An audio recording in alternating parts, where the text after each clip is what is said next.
Hello, hello, hello, everybody. How are you all doing out there?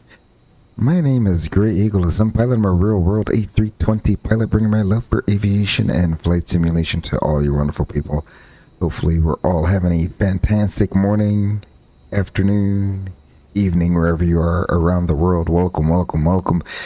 We have a Dummy Thick in the chat. Says, whoop, my favorite sim pilot is here. Welcome, welcome, welcome, Dummy Thick. Glad you're able to join us here, even if it is just for a little bit. Welcome to the Eagle's Nest, my good friend. This evening, we're going to be doing some turn and burn operations. We're out west here in Seattle, Washington. We'll be doing some real-world Delta ops, although in real life they do this in the CRJ. We'll be doing it as mainline Delta. Mainline is going to be picking this round trip up today. We'll be flying on down to Spokane, Washington, just on the other side of the state there. So we'll head on out east to Spokane and then come back into Seattle. Hopefully, should be in for a nice, fun, quick flight down there and back. We did have ATC online. It looks like they have dropped off now at this time, so we're just going to be out here all by our lonely selves as we turn and burn this evening. But without any further ado, one more thing, I guess, before I proceed. Hopefully this is a slightly different vibe here. I already have the background music going here, the background jazz going for when I start the stream there. Hopefully that correlates well for you guys. Switching from the intro music to the jazz. Hopefully that is a good vibe for you all. But without any further ado, let's go ahead and hop into this Delta A319. We do have, look at there, we have an Iceland airplane on. Look at there, an Iceland Air A321 Neo heading on out there. Absolutely fantastic. There was an Asiana on and a Condor as well. I think they have already left the building. That might be the Condor down there taxiing out for departure. But without further ado, we will hop on into our airplane here and get things going. Also, if anyone is wondering, this is just the default airport. There's nothing upgraded about this. This is what Asobo created. It's not. It's actually one of their better default airports for it to be one of those handcrafted airports. The jet bridge positioning and parking positions correlate fairly well. So you know how a lot of times with the Asobo airports, it seems like the parking line is far too close to the jet bridge, or the jet bridge is hanging over the parking line, one of the two. This one, the airport is fairly well done. Good job, Asobo. I'm actually not mad about having a default airport that is an Asobo airport. Looks fairly realistic, and again with the Sim Update 3, I don't know if Sim Update 3 changed the default assets, but even the jet bridge looks more realistic. I don't know. Asobo just knocked this update out of the park. But without further ado, let's go ahead and hop onto the flight deck here. We'll get things started. We'll do a quick origination flow. We'll head up top, get IRs 1, 2, and 3 online. As those are aligning, we'll come on down to the recorder ground control and give that a quick test. There's our sound there. Hopefully you were able to hear it. Everything else looks good there. Coming on back up to the middle of the overhead panel, we'll test engine fire 1. Beautiful. APU. And our engine fire 2. Alrighty, all of those look good. Our hydraulic and fuel panel is all set for now. We can test the batteries if we really want to. Come on down to our electric page, get our batteries turned back on, and watch it. It's pretty close to passing. Still some electrons that need to be moved around in the electrical system there, but otherwise Very well simulated. Air conditioning panel is all set, at least the way it is now. NAIS panel is set. Probe window heat is an auto. Cabin pressurization panel, that's all checked. Our external lights are set how they need to be. We'll go ahead and get the APU going at this time, shall we? We'll go ahead and arm our emergency exit lights coming on up to the right hand side of the overhead panel. We'll get the PA out into the 3 o'clock position. VHF3 is in data. Pirates Discretion says, howdy, how are you doing, Pirates Discretion? Hopefully you're having a fantastic evening there in the ever so hot, ever so large Houston, Texas area there. Welcome. Glad you're able to make it out to a live stream. Welcome to the Eagle's Nest, good sir. Coming on down, everything else on this panel looks good. Over on the clear shield, left to right, all the push buttons are extinguished. Let's go ahead and pull and aid us, shall we? I forgot to import our flight here from SimBrief. Let's go ahead and do that at this time. Beautiful. There we go. There's our route. We have one person coming in now, and of course that didn't come through, so let's go ahead and get all of our audio settings correct there. Excellent. The current weather in, let's pull a real world data, shall we? 29904, so we'll go ahead and set 29904 once, twice, and oh, look at this. We have an altimeter that has the hectopascals. Very interesting. That's 1014. So we'll go ahead and put 1014 in there. Beautiful. That looks good.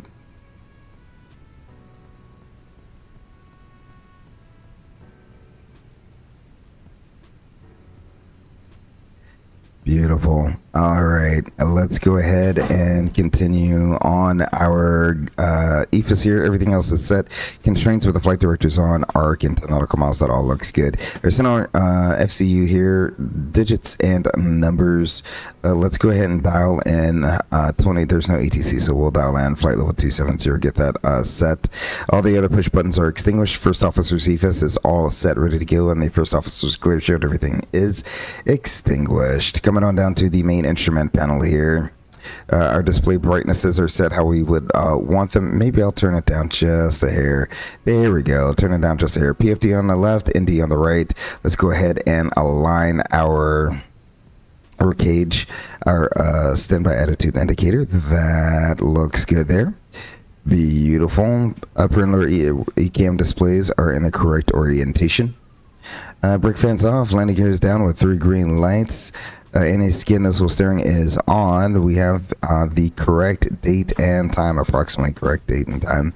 The landing gear is down with no red arrow there on the first officer's side. ND's on the left, PFD's on the right. I'm going to turn the brightness down just a little bit there. Excellent. Coming on down to the center pedestal here. On the left hand side, we have a valid database, CFM565B6 engine, so looks good. Let's go to init. We shall go ahead and do an init request there. We have CTAF in the active and the Unicom in the standby there. That looks good. Our audio panel is set how we need it to be. Integral lighting, it looks good. And of course, our radar off, predictive wind shear is off. Coming on down to the center of the center pedestal. We'll go ahead and recall any status messages. We should get normal, clear that normal, looks good. Thrust levers at idle. Our trim is at 0. Engine master's off, the mode is norm. Our speed brakes are stowed. Flaps are up. Your rudder trim indicating 0, that looks good. Parking brake is set. We can go ahead and do our alternate brake check here. I'll go ahead and press down both brakes. Release the parking brake. I'll depress. Okay, it's doing that same thing again. That is, I think, a bug where you have to depress both brakes in order to get the drop there. So that's different. Parking brake is set. Gravity gear extension is stowed. First officer side, we'll go ahead and everything is correct on this side here. Invalid uplink. What do you mean invalid uplink? Let's request that one more time, shall we? Oh, you want to know why? Let's go ahead and import it from here. Let's see if that is what's holding it up. Okay, dismiss. Alrighty, now let's do it.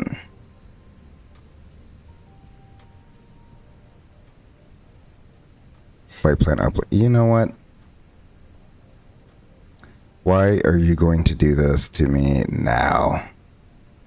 AOC menu. Have you hitched a ride on a Delta jet and saw them drop their flaps immediately after first engine start sometime during push? I have not noticed that. No, I have not noticed that. But then again, that could have been just not paying attention. Who knows? Let's see. Flight init. Let's do an init data request, see if that works.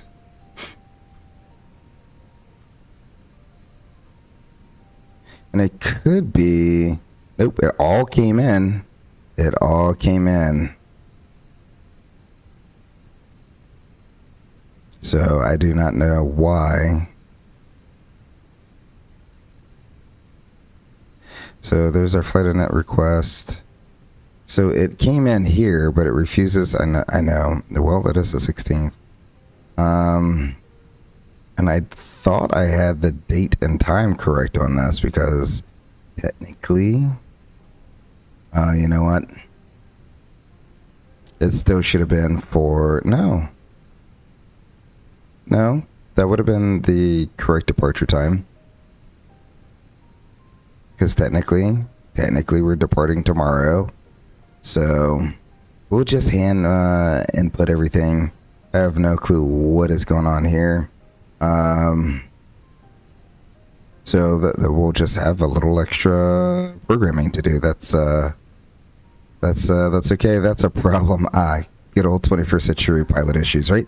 Yeah, we'll just go ahead and do things the old way here. I do not know why if we have invalid. We have a load sheet. How do we have a load sheet, but we have an invalid uplink? This is Phoenix, man. You're causing me some stress here.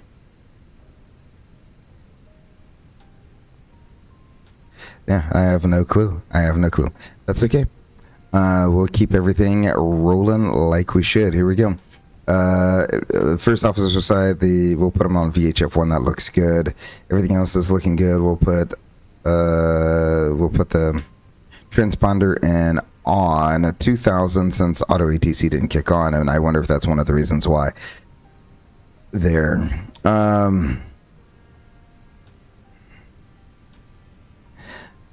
Is the date and time incorrect? The time should literally be... Well, I know the sim time is off.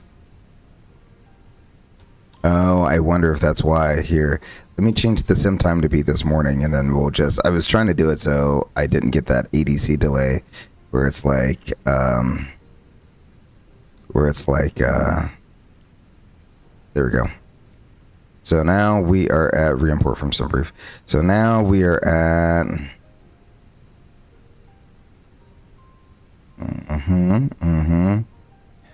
But let's see if it'll uplink this time. I wonder if it's a date time issue. Which is interesting. It's never had this date time issue before, so I'm just very confused at what's going on here. That is alright. We'll go mass and balance. That's a lot of people planned. And our fuel, did it at least get the fuel correct? Yeah. Okay, so we'll load the aircraft real time. Reset. I forgot to hit GSX. Seattle traffic, American 412, 5 mile final, 16 right. Load aircraft, GSX boarding and refueling. There we go. And I forgot to reload some brief. That's okay. I keep forgetting that I should probably reload some brief every time, or reload GSX every time I do something. Alrighty, so we're gonna be doing a lot more work now that we have to do this. So we're gonna go from Seattle to Spokane.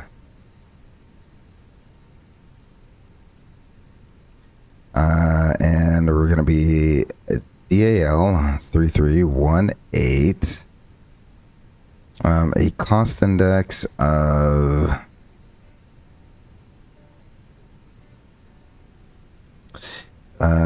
8. Fun. So I'll go ahead and slide you over here. Do a cost index of 8. Cruising along at 27,000 feet. The ISA deviation up there is plus 10. So 16 degrees. There we go. Our current ground temperature is 32 degrees, quite warm for Seattle. So there we go, 32 degrees. We do not have an alternate, do not need an alternate. Our zero fuel weight and zero fuel weight CG, will just grab that right here, 123.8. And a zero fuel weight CG of 30.0.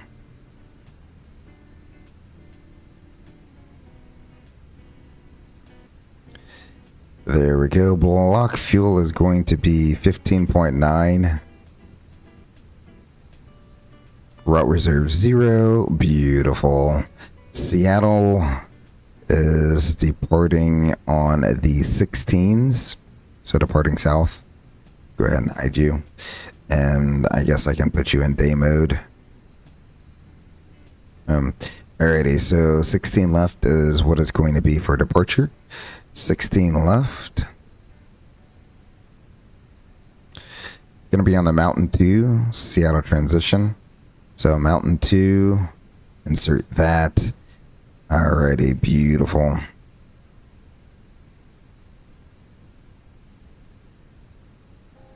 Let's see, does that take us back around to Seattle? It should take us back around to Seattle. How's the Mountain 2 look? So we're going to depart 16 peak, and then it's going to be a heading after that. Yeah, a manual. And then technically it should be Seattle, but we're not going to go back to Seattle. What we're going to do is we're going to just go Zadon.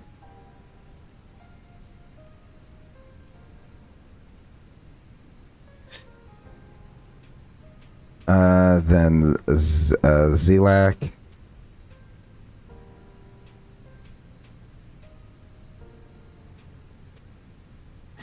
Direct Xeron.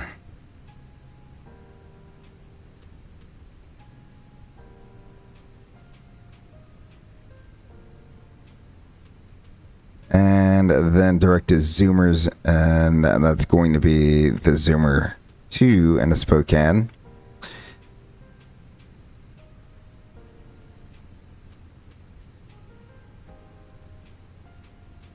There we go. We'll insert that. Get Spokane arrival. Let's see. Weather. It seems like they're using 3 and 8. So 8 is probably not going to be the play. Let's go 3. 3 is going to be the better of the 2 runways to use, plus it'll drop us off closer to the terminal. So we'll do runway 3. Zoomer 2. Is there a transition for runway 3? Let's see. Charts, approach to runway 3. The Zoomer. And at the VOR. Okay, cool. So that's not going to work completely. We'll figure it out. We'll just we'll vector ourselves onto the ILS there. Zoomer, gangs. I think that looks, for the most part, probably correct. Alrighty, over to the initialization page here. We'll uplink some winds. Beautiful. Let's go ahead and head on over and get some performance data, shall we? Let's see, departure out of here. 16 left. We'll sink the prelim at 2,000 pounds, so 141.3. Beautiful. 080 at 8. Let's see. That should be fine the way it is there. That's a headwind, so we don't take credit for a headwind. 32 degrees, 299.4. We'll go ahead and calculate that out.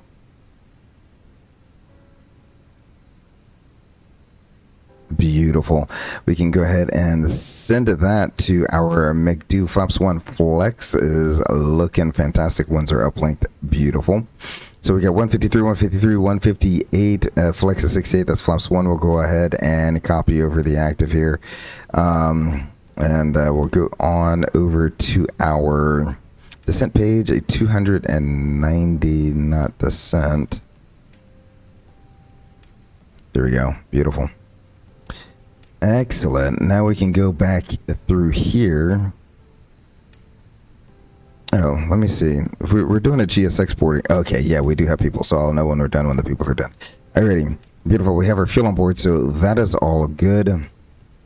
Let's go ahead and double check our routing here. So if I bring up the Mountain 2, we go to plan mode, 10 nautical miles.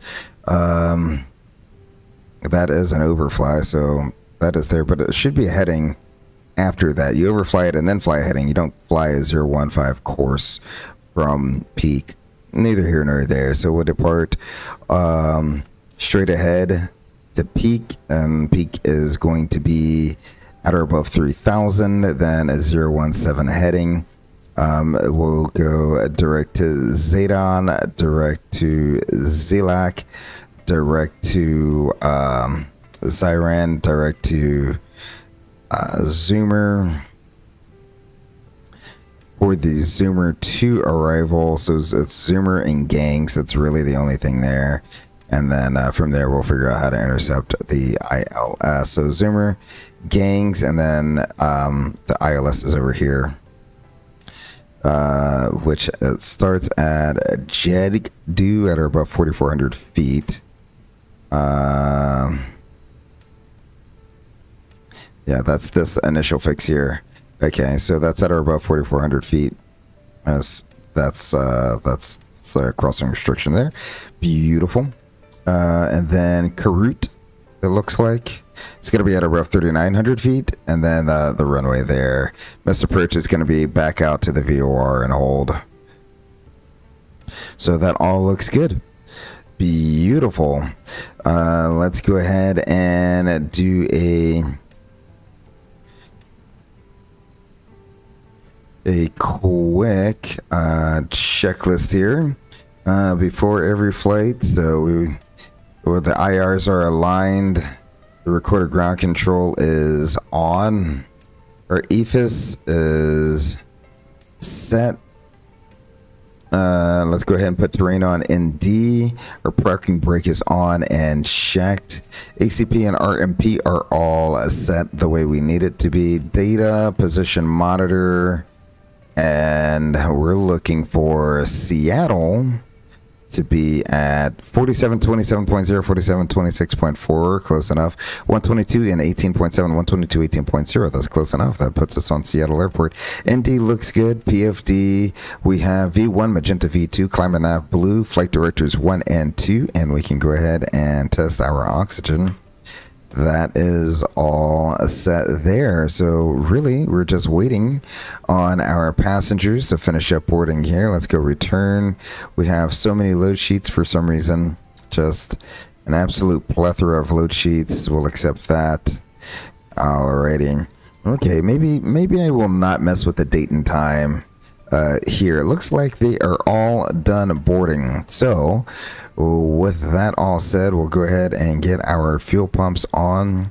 We can take ourselves off the external power and get the APU bleed air going. Get the fastest seatbelt sign on. Double check our fuel here on board, balanced with the pumps on. Our hydraulics all look good. Pressurization is an auto with a correct landing elevation, and then our engine oil all looks good there. So with that all done, we can begin with a before start checklist. Recorder ground control is on. Our flight forms and maintenance log on board. It's been reviewed. The aircraft is it's a 3148. There it is down there, 3148. Fuel quantity 15.9 required, 15.9 on board. Our takeoff performance, we see here we have 153, 153, 158 with a flex of 68. Oxygen is checked. Seatbelt sign is on. ECAM has been checked. Our parking brake is on and checked. MCDU set. Altimeters 299er for departure briefing has been well, we haven't done a departure briefing yet. Well, that's why we do a checklist. So we'll ask our Ghost FO if he's ready for a departure briefing. He agrees. Excellent. Any threats other than a pretty long taxi out of here? There's no real big threats. I would agree. A little bit of terrain with Mount Rainier, and that's about it. We'll taxi to runway 16 left. More than likely, we'll just come out of the ramp and take Bravo all the way down. Plan on doing a flaps 1 flex. Standard recheck considerations. Do you have any questions about what we need to reject for? Nope. Excellent. In the event of an engine failure, we'll proceed straight ahead to about 3,000 feet, clean up the aircraft with the ECAM, and make our way back around to either 16 center or 16 right. 16 center is a little bit longer. Obviously, 16 left is the longest runway if we do need that. Otherwise, we'll continue up to flight level 270. We have Unicom set in our standby here. And we're squawking 2,000 since I never got an auto ATC clearance. So, and maybe that has something to do with it. Any questions? Anything else you'd like to add to that? Nope. Excellent. Well, departure briefings reviewed. The before start checklist is complete. We'll go ahead and get this door closed right here. Get our beacon light on. Have GSX prepare us for departure.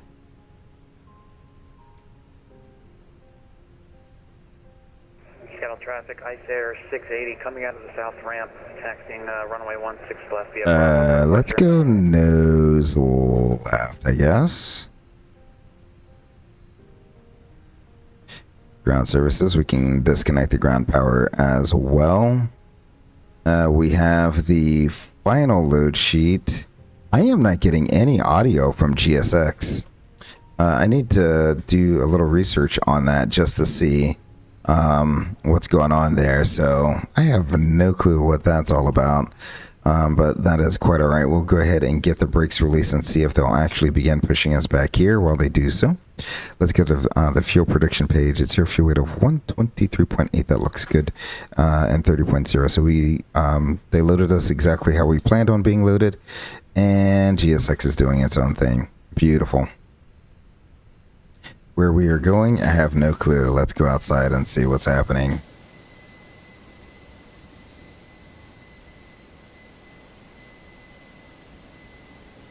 Absolutely beautiful, GSX. Absolutely beautiful.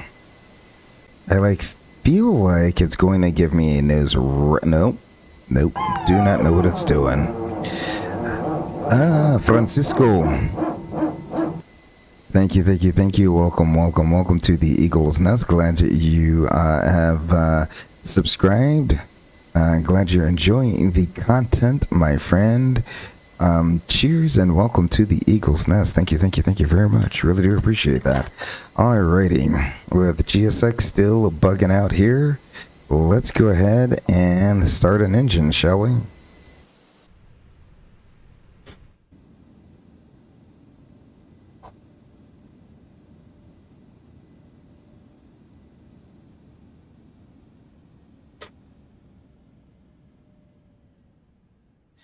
Do I have like two people walking along the aircraft, or is that like the person on the headset?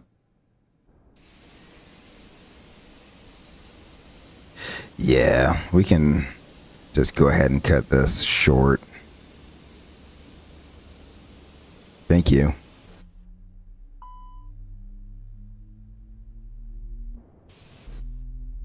I heard a chime. Don't know what that was for.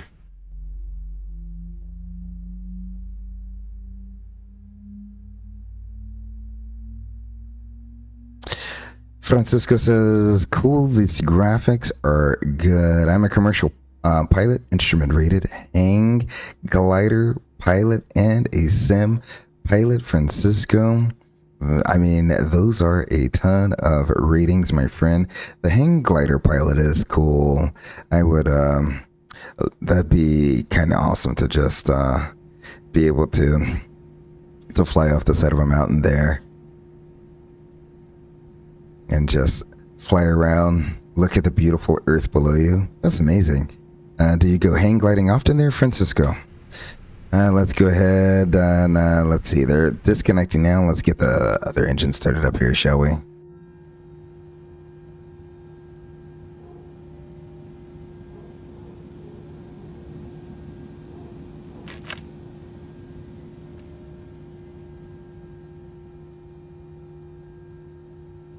Oh, that's amazing.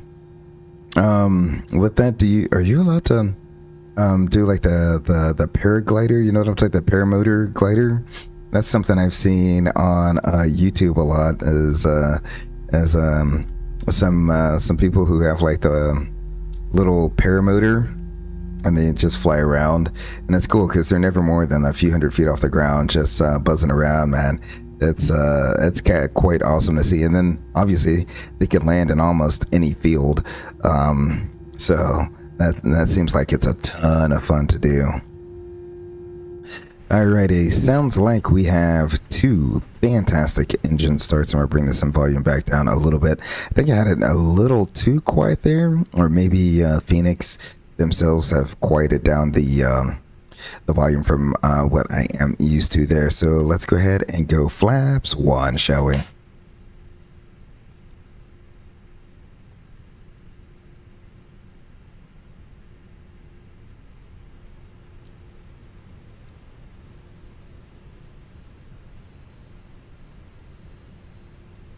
There we go. After start checklist.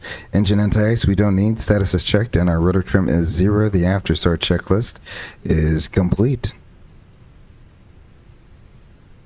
Let's go ahead and put you back on the performance page here. Seattle traffic, Delta 3318 will be taxiing runway 16 left via Bravo, Seattle traffic. Alrighty, we'll go ahead and I'll dump you over here. Should be pretty much where it would be in real life. We are clear on the left. We are clear on the right. We can go ahead and release our parking brake. Beautiful. Had a little bit of juice to get her going. He said, yeah, I seen those. Yeah, I mean, it looks super to do.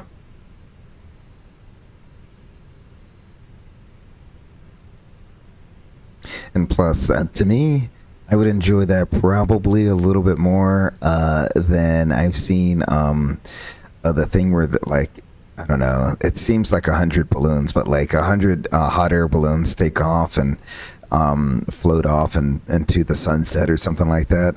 I don't know if I'm down with just like randomly floating. I don't know. Obviously, I'm not a hot air balloon pilot, so I do not know how you control the direction of where you're going in those. Oh man, but I would take paramotor gliding anytime over hopping in a hot air balloon and just drifting along. Although both would be fun, but I would like to have a little bit of control over where I'm going.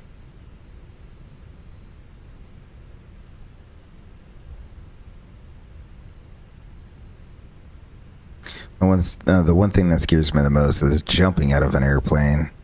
You know, that's I would love to skydive, but I don't know if I can bring myself to jump out of an airplane and trust that my chute is going to open. I think that's the biggest fear right there, is that jump out and the whole time you're thinking, man, I hope this chute's gonna open. I flew with people who, you know, they have dozens and dozens of jumps under their belt. Yeah, but you know, more power to you. It's something I want to do, maybe a bucket list item, but I don't know. I might be too scared to do it. Alrighty, we'll taxi on to Bravo here. Once we're all lined up on Bravo, we will do our flight control check.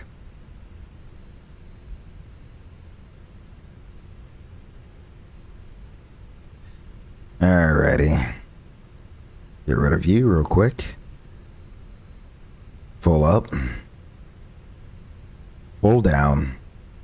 Neutral. Full left.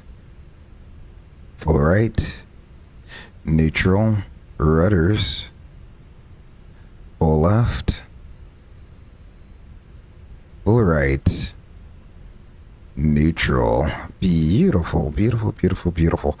There we go. We'll go ahead, since I'm always forgetting to turn that back on. Let's go ahead and get that back on. Auto brakes will go to max. We're looking at 28.4 units on the trim. So, correct a little bit here. Beautiful. 28.4 units on the trim. That should put us right about, probably there. Somewhere around there. Should be about 28.4 units on the trim. We'll get the predictive wind shear on and do a takeoff config check. Beautiful. Before takeoff checklist. Our flaps, 1 planned, 1 is indicated. Takeoff data and speeds have been checked. Our weight, we're showing 139.6. We were planning on 139.3. Stab trim. Showing 28.4%. We're looking at 28.4%. Flight controls are checked. DCAM memo. Takeoff no blue. Before takeoff checklist is to the line. Exiting to the east, Seattle. Who is that and where are they? 1-6 left exiting to the east.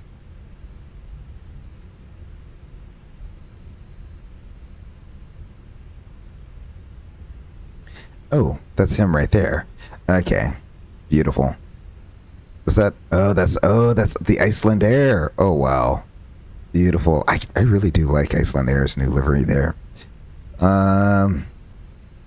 I agree. Control would be better. Skydive, I would like to. I used to be a jump pilot flying skydives for a drop. Oh wow, okay. That's that is a lot of up and down flying there. Lots of busy days, I'm assuming there, Francisco. Pirate's discretion, the parachute failure is rare. 1 in 700, but could be lower or higher depending on the manufacturer. Oh wow, okay. I mean, super rare, but you know, I feel like I would be that 1 in 700. Gotta go. Might join later. Enjoy the flight. Thank you very much, Francisco, for joining the Eagle's Nest. If you come on back, we'll be glad to have you there. Thank you, thank you, thank you very much. Appreciate it there. It's just like going on a cruise ship, man. I've done the cruise thing a few times now, so like my fear is mostly gone. But like the first time, I was like a little freaking out because I'm like, man, that's it. Like I'm on the Titanic. I know this is gonna happen. That would just be my luck, you know. But no, cruising. It's like cruising is super safe from what it used to be. There. So let's go ahead and finish up our checklist here. Flight attendants, prepare for takeoff. Alrighty then. Let's go below the line. Runway and FMS. We have runway. Other way around. Yeah, let's do that. Runway 16 left in the box on the screen. Out the window. That's checked. Our minimum takeoff fuel, 13.5 required, 15.6 on board. Flight attendants notified. Engine mode is a norm. TCAS, TARA. Day before takeoff checklist is complete.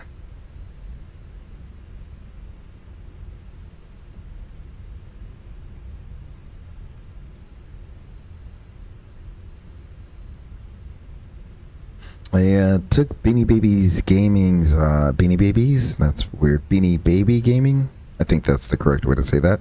Beanie Baby Gaming's advice there, and changed up how I the order in which I had my title of the video. So let me know if you like the new order of how I have things in my title. There, Pirate's Discretion, or Dummy Thick if you're still there. I don't know if you're still there, but was that did that get your eye a little bit more? Does it? I have no clue how the YouTube algorithm works, but maybe it pushes you up the algorithm, maybe it doesn't. Who knows? I'm not mad about it. We'll see what happens. I'm always up for change. I'm open-minded, open to change, and open to growing the channel. Like I said before, I just am trying to grow it, naturally, not trying to game the YouTube algorithm. I do not like clickbait at all. I just don't. There's a lot of people that they teeter on that edge of clickbait, like right on that edge. You say it looks great there, Pirate's Discretion. All right, thank you. So, I might stick with that formatting from now on. Alrighty, final appears to be clear. The runway appears to be clear. Seattle traffic at Delta 3318. An A319 will be departing 16 left, departing the pattern to the east. Seattle traffic. Beautiful. Hopefully that came through. And let's go ahead and line up on the runway here. Let the flight attendants know we're taking the runway. Get all of our lights on. Beautiful. Crank that sim volume. Beautiful.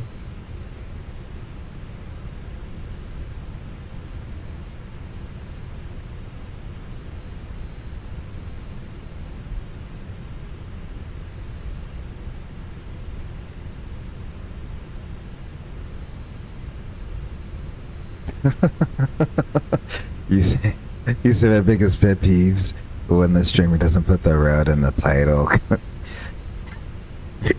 V1. Yeah, no, I mean, yeah, I love V1 streams, but it would be nice if he actually put the route in the title. And there's probably a reason why. We'll get to that after the takeoff here.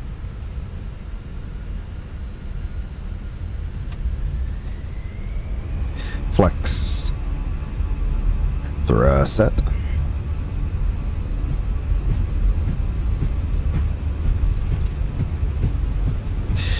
$80 checked.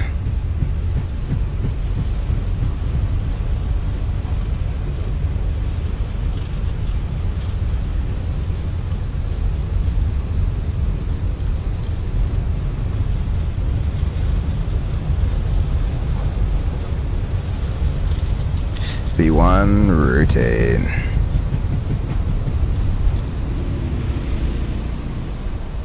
Positive rate. Gear up.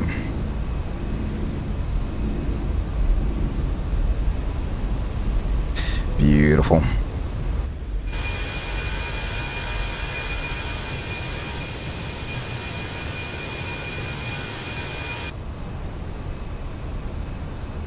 Whew. The winds are trying to figure themselves out up here.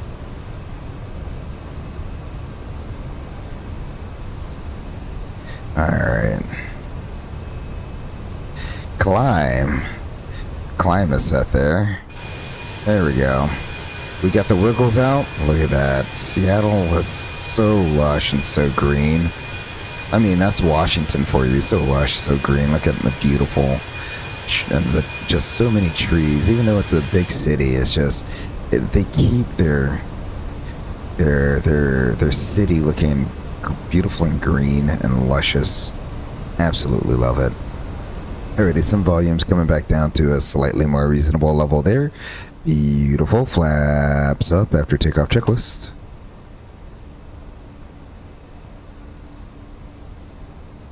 Seattle traffic, Delta 3318 departing the pattern to the east. Seattle traffic.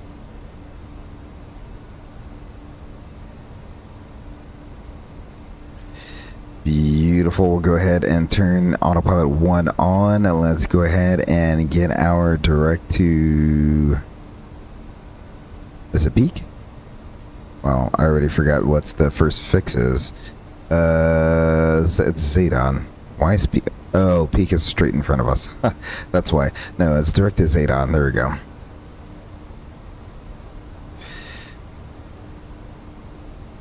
Looks beautiful. We'll go ahead and insert that. We'll continue on up to flight level 270. We'll put ourselves on the Unicom frequency there, and our after takeoff checklist. Our landing gear is up with no lights indicating. Flaps are all up, and we have differential pressure, so we are pressurizing. The after takeoff checklist is complete. Well, yeah, to get more to your point there, oh my gosh, look at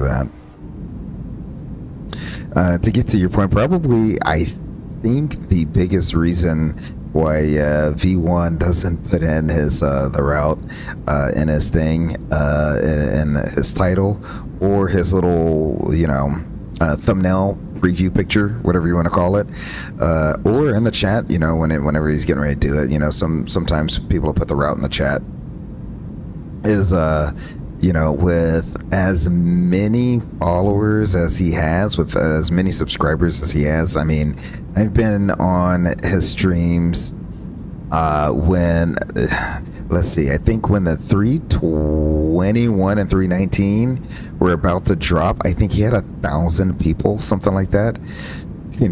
At one time, he had like 1,000 people watching his stream.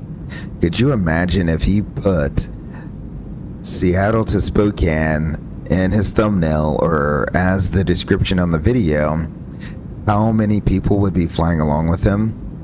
So I think that's the main reason why he doesn't do it, you know. So he has a route, he has something in mind, and he wants to do, and you know, I guess unless, you know, you kind of are in a close circle of his where he might have a handful of people flying with him, it would just be absolutely insane to fly. I mean, I've seen videos of XP72 where he posted a route. I'm trying to just go back to the front because I see we've leveled off here already. So we're through 10,000 feet. We'll go ahead and do all the things with the chime. Beautiful. We're going to clear all of our mountains there.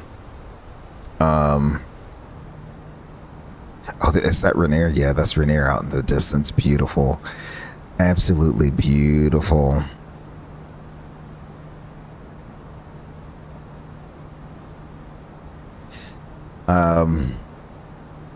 But yeah, it's I've been on XP72 stream where or not been on, but I have watched XP72 streams where he has the flight route posted right, and he'll have like 20 or 30 people flying along with him in a conga line. So it can get a little crazy with the amount of people who are gonna boot up the sim and join up. So I can understand why V1 won't do that.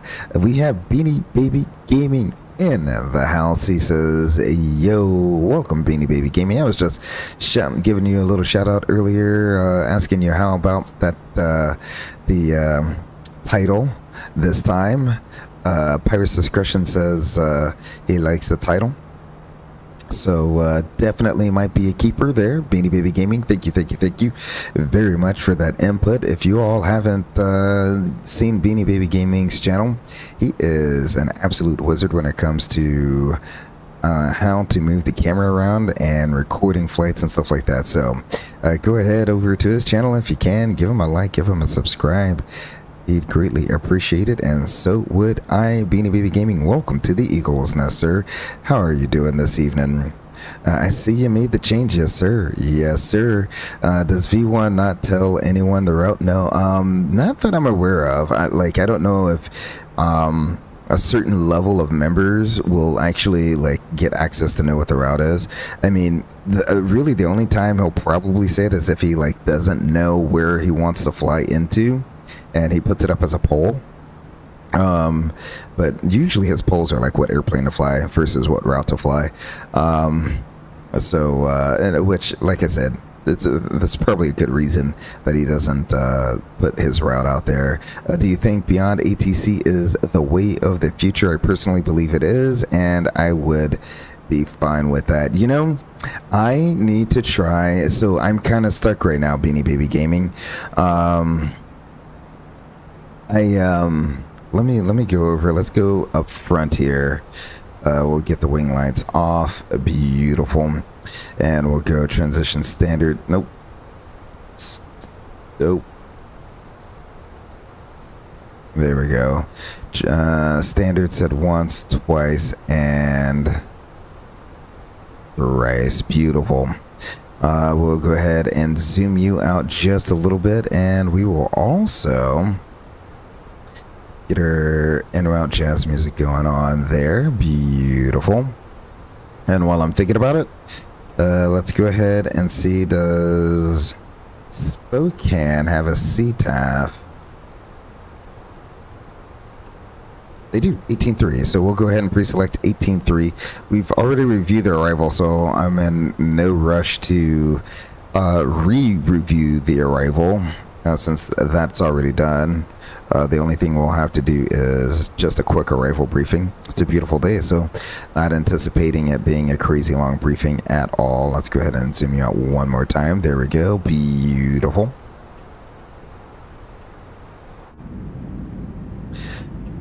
Oh, you can still see Rainier in the background there. That's amazing. So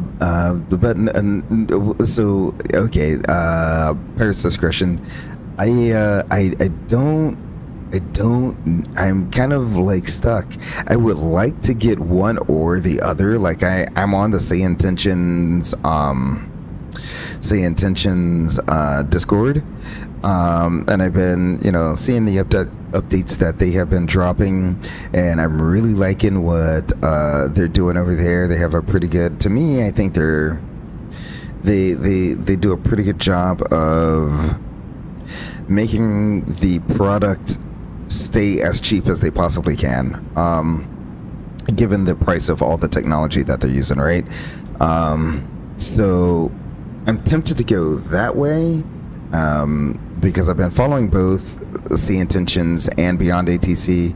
I like both of them. I haven't used either one of them, and that's where I'm stuck, is like, which one should I spend my money on? Should I spend it on SeeIntentions.ai or Beyond ATC?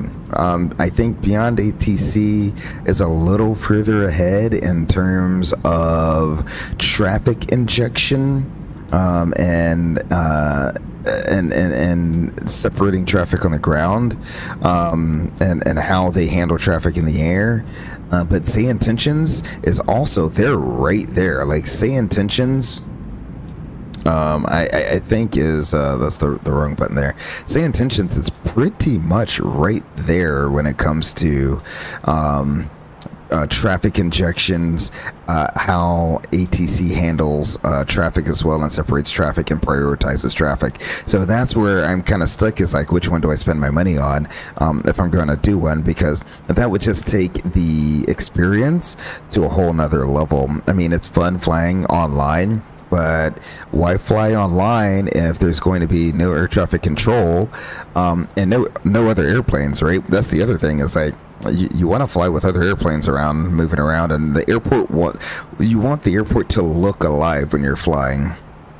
And Beyond ATC and SeeIntentions.ai, they both do that. So that would be a lot nicer for you all to see as well. It makes it a little bit more realistic. Like it's nice in terms of how long the stream is going to be be online when there's not an event going on, right? It's been a long time since I've been able to fly into or out of an event, where you have hundreds of aircraft on the ground. Whereas if I had Beyond ATC, you get a little bit of realism there, especially when it comes to taxiing around on the ground there. So I don't know. Beyond ATC may be the way of the future. Do you like my new titles? Yes, Beanie Baby Gaming. I think I will keep the format the way it is going here forward. Like I said earlier, I am very open to suggestions, and you know, testing them out and see how I like them. You know, you're a pilot, get both. Yeah, I could get both, I guess. You know, it's I'm pretty sure that aren't both of them subscription based. Why are we leveling? Oh, we're already here at flight level 270. Alrighty then. Beautiful. Let's not slow down that much, shall we? Let's we'll keep it at 290 since we're going to be descending at 290. Thank you. That's absolutely amazing for how long you can see the mountains. And you can see 2, 3, 4. Oh man, this is gonna hurt me because I should know what these mountains are, yet I don't. Let's get rid of you and you. So we know that's Rainier behind our wing, right? So even though it's not showing it here, that's Rainier. Can you just... Okay. Our mountains. Liberty Cap. Just put it there. That's Rainier. Oh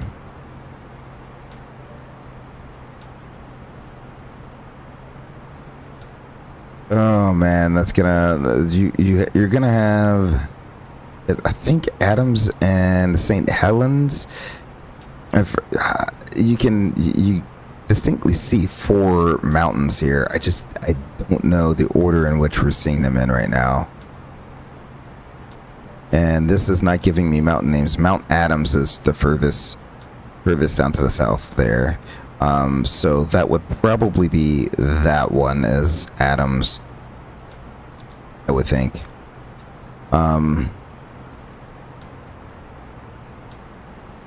Yeah, I'm not too sure. Wow. Okay. I am geographically challenged right now. And it would be nice if the map actually had the actual names of the mountains on them. Or maybe they do and I'm just getting the mountains wrong.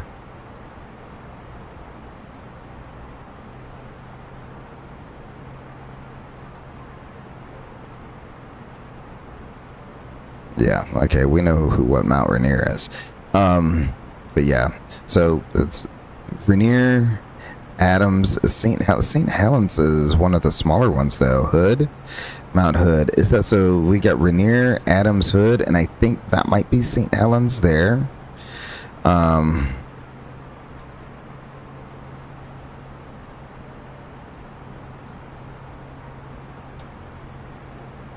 Yeah, that might be St. Helens. Okay. I'm pretty sure that's what it is. So we got Rainier off to the right, Adams in the middle, Hood further south, and then St. Helens just to the west of Adams there.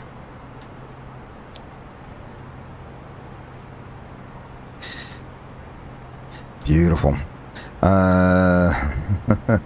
If you fly on the weekend, I will there's a lot of zeros there with no commas. I'm gonna just say 1,000,000% fly with you if I'm not doing my own stream. Beanie Baby Gaming, it's no biggie. I am almost always working on the weekends, and if I am not working on the weekends, I am doing family activities. So usually that's why you won't see me streaming on the weekend, as I usually kind of reserve that time if I'm not working to just be with the rest of the my little eagles in the eagle's nest here. But thank you very much for putting that out there. Let's go ahead and look how flat it is out here. Oh, so boring. Once you get to Eastern Washington here, we'll bring our range ring in. We'll bring up the LS push buttons. Let's go ahead and bring up our pad of I here. Weather. No more weather. Alrighty.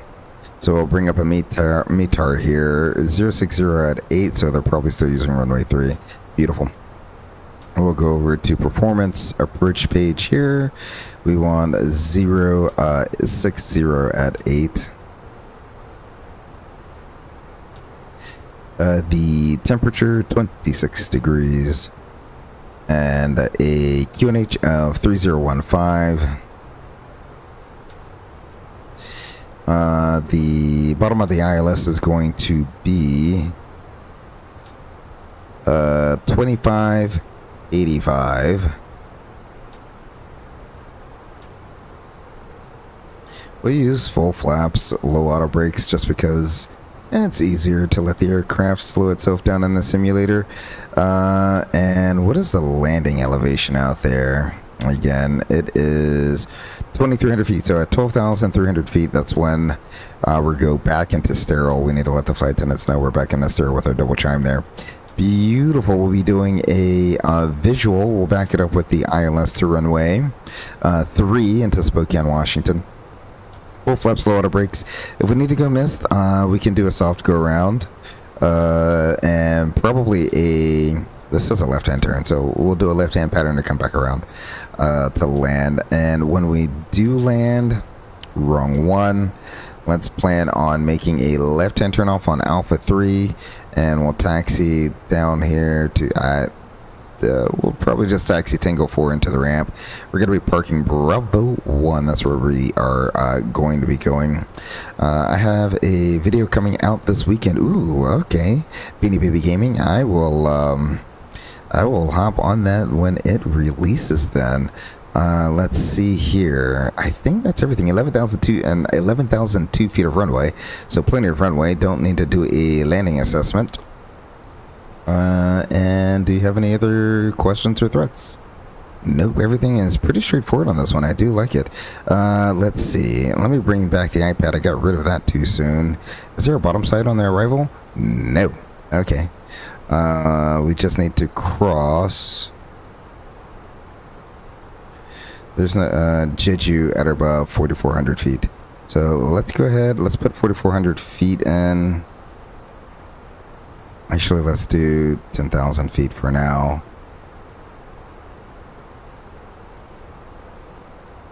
And let's say zoomer at 10,000.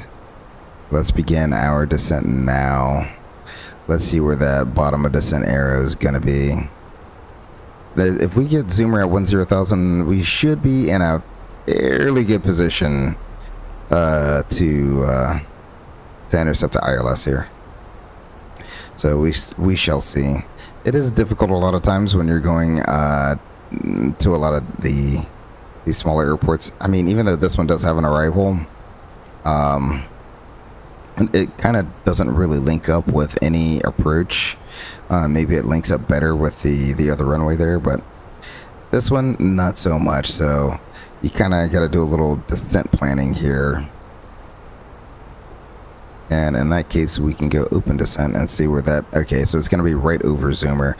So we'll do open descent now. That looks beautiful. And if we really need to make that arrow move, we can increase our speed so we get a better rate of descent there.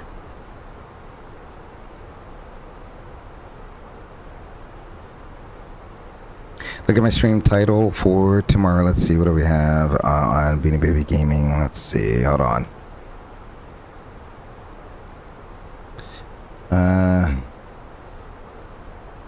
Subscriptions. We're going to have you under. Oh, there we go. A real world sim pilot, road to 1,000. There you go. Some Alaska air cargo ops. That's going to be awesome. Alaska is, you know what? Alaska is a very niche airline with some very niche flying, and it is very much a requirement what they do.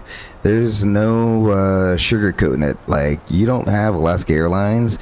Like, Alaskans don't have a lifeline to the rest of the world. That's just, you know, you have to have that if you live in Alaska. So They definitely do that area of the U.S. a great service by connecting them to the rest of the world and bringing in precious goods to make it through the winter up there. So yeah, Alaska definitely has some interesting flying that they do, and there's a reason they probably stick with the 737, because that is one of the original workhorses. Short hop, unimproved runways, unimproved taxiways, minimal equipment airplane right there.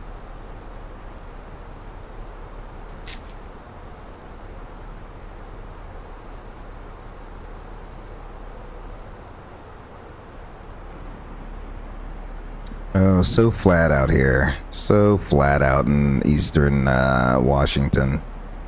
What airport is this down here that we're passing?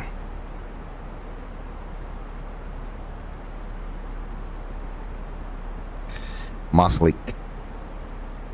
Right on.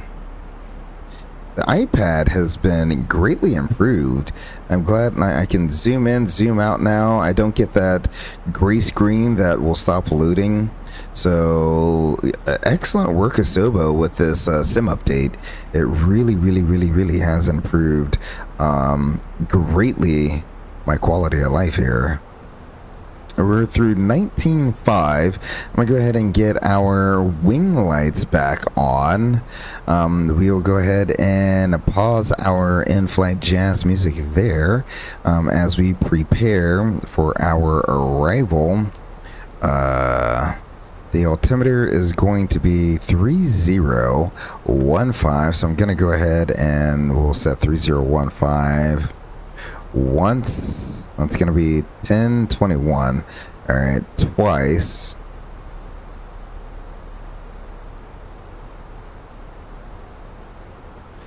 And thrice. 1021 is what I said. Beautiful. Let's do a descent checklist, shall we? So the altimeters, we got 3015. Auto brake is a low. Perfect perch page is set. Arrival briefing has been reviewed. Zoomer to arrival. Visual backed up with ILS to runway 3. Status is, we'll go ahead and hit that button real quick. Check. No changes. The descent checklist is complete. Beautiful. Let's see. Not quite close enough. Yeah, we'll bring it into 40 nautical mile range. There.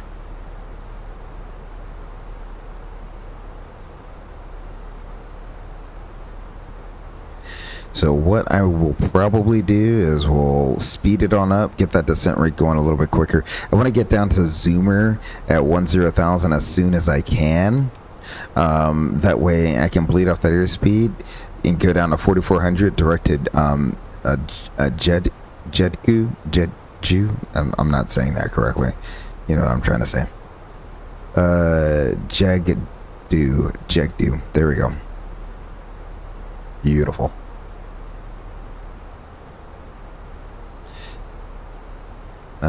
I did forget to check our company message, so let's go on into our MECDU here. Atsu AOC received messages, and Delta Ops. Yeah, we're super late. All right, cool.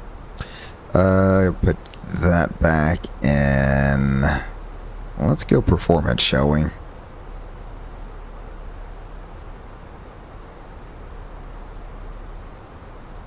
Flight attendants, prepare for landing. About 2,000 feet early, but you know what? A little earlier never hurt. So, enter sterile, 10,000 feet AGL, 10,000 feet MSL is when we'll drop all the rest of our lights. We'll probably switch to Unicom once we get on the ILS here, or the CTAF once we get on the ILS here. So, absolutely beautiful.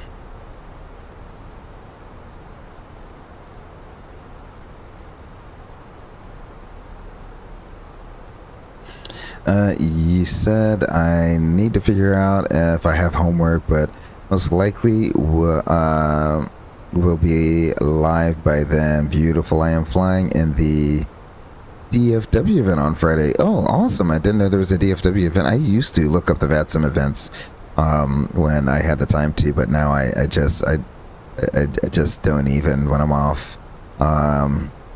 Let's see. It's going to be the 737-8 TWA livery. Oh, cool. And Chicago on Sunday. Is that an event, or are you just flying out of Chicago on Sunday? There, Beanie Baby.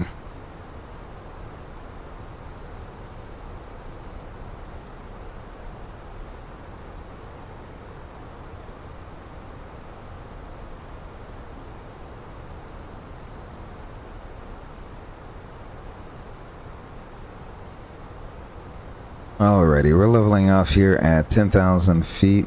Let's get the remainder of our lights on.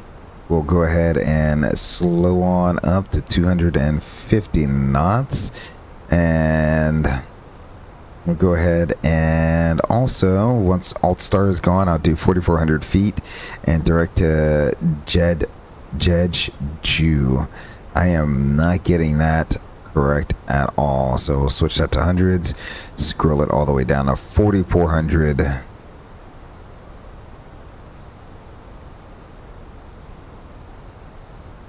Beautiful.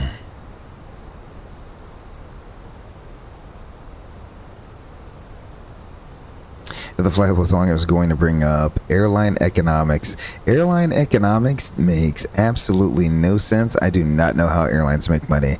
I'm not gonna lie. I do not know how airlines make money. It is a losing battle almost all the time. Okay, let's see. We'll go speed limit exceeded. No, we didn't exceed a speed limit. Get out of here. Direct to Jeju. We'll enter that. Beautiful.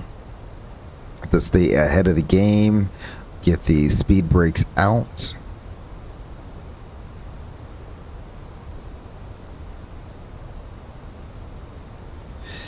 Excellent. So we have a white circle D right here. That's where the approach phase is going to activate. So I will, we'll go ahead and cross that. In fact, we're through 10,000 feet. Let's go ahead and we will activate the approach phase now, since I have control of the speed. You'll save it for next stream, because that would be soap opera. Yeah, that would be, I mean, it's, I will tell you right now, it is magic how economics for an airline works. A lot of airlines now are partnered with banks, and a lot of it's based on credit cards applications. You know, getting people to, you know, get your credit card and spend money on it so that they can get those precious miles to redeem, so they can take, you know, their next vacation down to the Caribbean somewhere. So I mean, that is, I feel like a vast majority of it. We can go into the cost of oh my gosh, there's so many different things that factor into your baseline cost to run an airline there. Alrighty, I think we are ahead of schedule. I'll bring the speed brakes back in. Looks absolutely fantastic. I'll go ahead and get our replay going if I remember where I put it. There we go. There we go. And we will begin recording.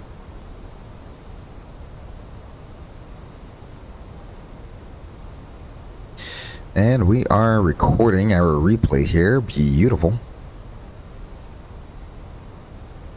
Yeah, that could be an entire goat roop there. We won't get into it today. I should have a little bit more cruise time tomorrow. I have no clue where I want to go. I kind of want to, we might go,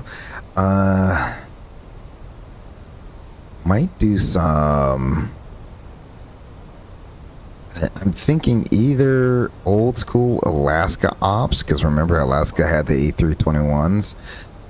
So we might do some Alaska ops. I'm gonna slow us down to 210 knots to intercept the localizer here. down to San Francisco, or some United Neo ops down to San Francisco from Seattle there. So we'll go ahead and activate the approach. I swear I hit that button. I guess I didn't.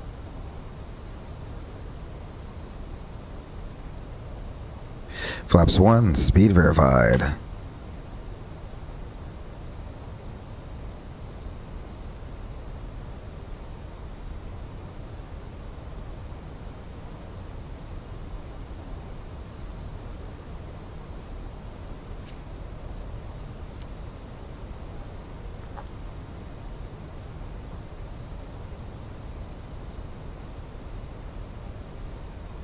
I have no clue where the airport is out here. Can kind of see a city out in the distance that way.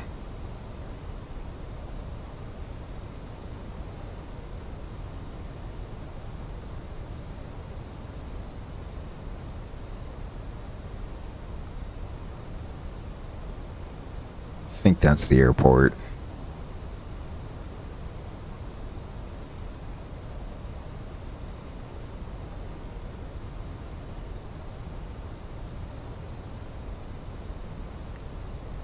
But what I'll do is, when the glide slope starts coming alive, I'll just manage the speed, and we'll slow down as the glide slope is popping in there.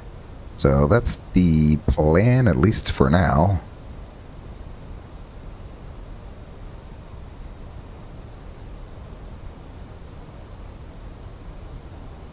Your votes for United. All right, there we go. That would solve that right there. Then do some. It's been a while since we hopped into the Neo.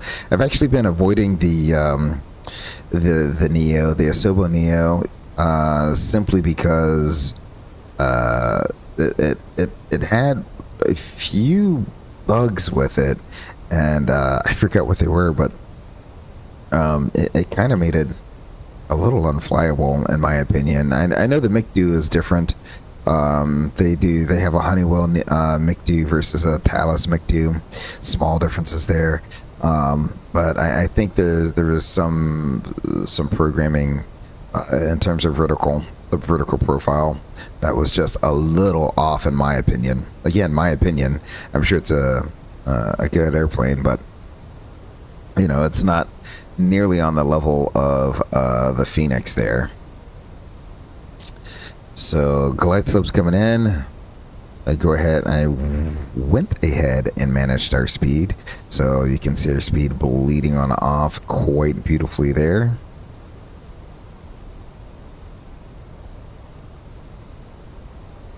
Glide slope capture. We can set the missed approach altitude here. Give me a second. I'm gonna go flaps. Let's just drop the gear now. How about that? And we will set our missed approach altitude. Flaps 2, speed verified. Beautiful. Missed approach altitude, 4,200 feet. What am I? Oh, it's the no smoking. I'm like, what do I keep hearing? Alrighty, it's the no smoking sign. Alright, 4,200 feet. That's going to be our missed approach altitude. That's set. Alrighty. Flaps 3, speed verified.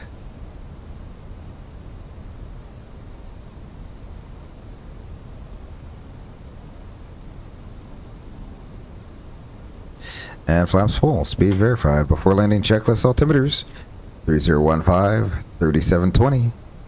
Engine mode. Snorm. Landing gear. Down. 3 green ECAM memo. Landing no blue. Sounds are coming up. We'll talk to you on the ground. Our runways on site continuing.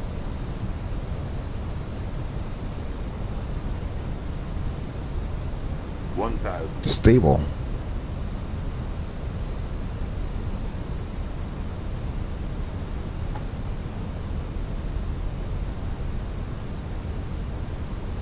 I should probably switch to the ZTAF frequency. Spokane traffic. Delta 3318 short final runway 3. Spokane traffic.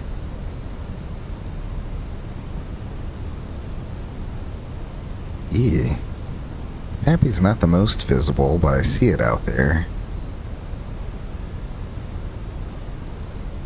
You gotta love how the runway is two different colors, two different textures. It almost looks like they just extended the runway. Like they had the black portion of the runway as the original, and then they extended it out. All right, that's enough of that. Alrighty, let's turn the autopilot off here.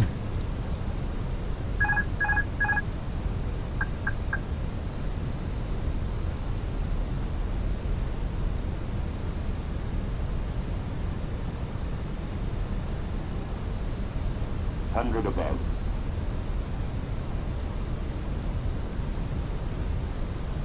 Trending high on the glide slope. That's never good. 100. 50, 40, 30, 20, retard. 10, 5. Beautiful.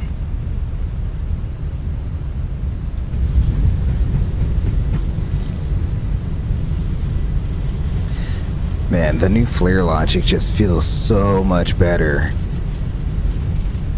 Like, it's just so much more natural now. I don't feel like I'm over rotating and ballooning the airplane back in the air. There we go. We're 80, 60, manual braking. We'll see if we can catch this intersection right here and get our clock started. Beautiful. Ladies and gentlemen, welcome to Spokane, Washington. We'll take whatever this exit is here. The sign is facing away from me for some reason. Let's see. Alpha 3, just like we planned. We'll just make a left-hand turn on Alpha, and then either Tango 4 or 5, it really doesn't matter, into the ramp. We'll be parking Bravo 1. So let's get GSX open. Bravo 1. Nope. Beautiful. Flaps up.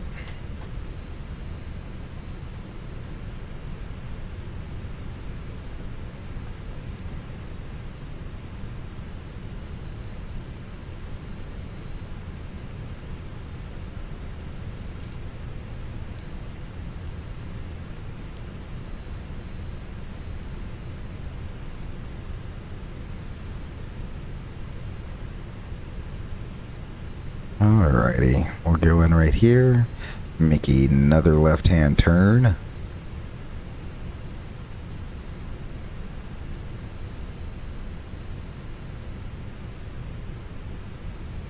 Almost have our cool down, about a minute and a half left to go.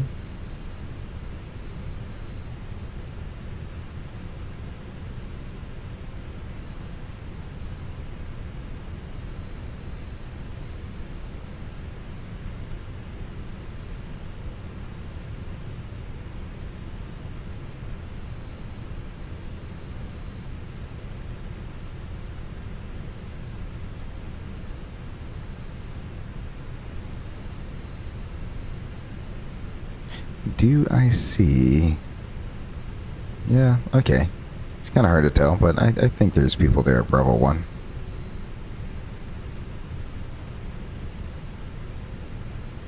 Get our light turned off there.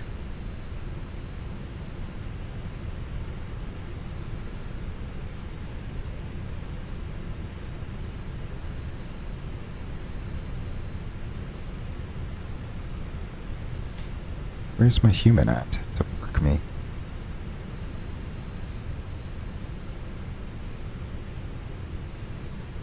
I do not see a human to park me. I wonder if they're inside. Either, oh, they're right. Okay, they're right inside of the little tow truck there. No worries.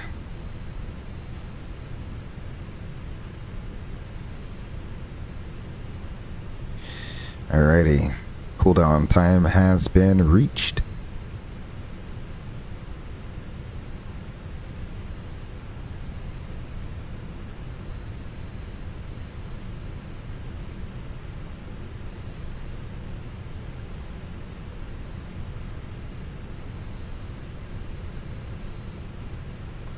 There we go. We will set the brake. Beautiful. Brakes are set. We can turn the seatbelt sign off. Engine 2 can come off. Engine 1 can come. Ooh, I forgot to turn the AP. This is the second time in the row I forgot to turn the APU on the taxi in here. So let's go ahead and get that. Shall we? Oh man, great stream. Hope to see you in the next one. Keep the blue side up. Matey Pirates Discretion. Glad you're able to make it up out this evening. We'll be turning this bad boy right back around, going to Seattle here. So in just a little bit, I'll get the ground music going. We'll refill our flight plan, get everything going, back going and underway here to Seattle. And with that said, let me go ahead and end our recording there. We can stop recording. Beautiful. So our first replay is done recording. I can turn the clock off there. Our APU is coming up and online. I have got to remember to start doing that on the taxi, and I did all the other things except get the APU on.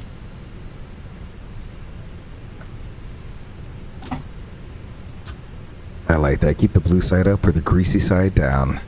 Either way is going to be a winning situation there. Let's go ahead, turn off the number 1 engine. Beautiful. And we can get all of our fuel pumps offline, and the beacon light can come off.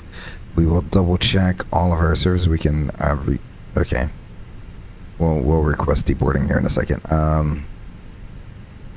Engine oil looks good. Hydraulics are all set. Status messages. Don't know why we have a speed brake status message, but that is quite alright. Let me go to the flight control page. I did yeah, whatever. And oxygen looks good. Beautiful shutdown checklist. Burger brake unchecked. Engine masters are off. Engine mode is norm. Speed brake disarmed. Our radar is off. Windshield PWS is off. Our fuel pumps are all off. Slides for disarmed. APU is on. Shutdown checklist is complete. We will go ahead and get that going there. Request deboarding. Deboard, yeah. I would like you to start deboarding.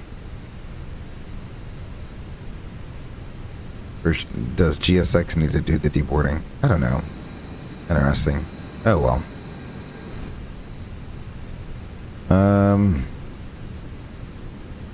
I have no clue. Why? We'll just get to the outside then. At least GSX is doing something on the outside. Even though it won't take it much longer. It's what, just two carts that they're doing? So I'll bring the volume back down to a more reasonable level. There we go. We'll get some turn music going. And I'll go ahead and get everything set up for our return flight here.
Pirate's Direction says, oh wait, it's Turn and Burn Tuesday, never mind. Oh yeah. Oh, I forgot to put that as the banner. Oh my goodness gracious. I forgot to put that on the banner on my my little thumbnail there. So I have everything. So I use GIMP. It's like the free Adobe Photoshop, and all the layers are saved independent of each other. So all I have to do is click a button. I forgot to click the button. I'm gonna have to remind me at the end of the stream. Well, no, it'll be too late by then. Well, no, I could do it.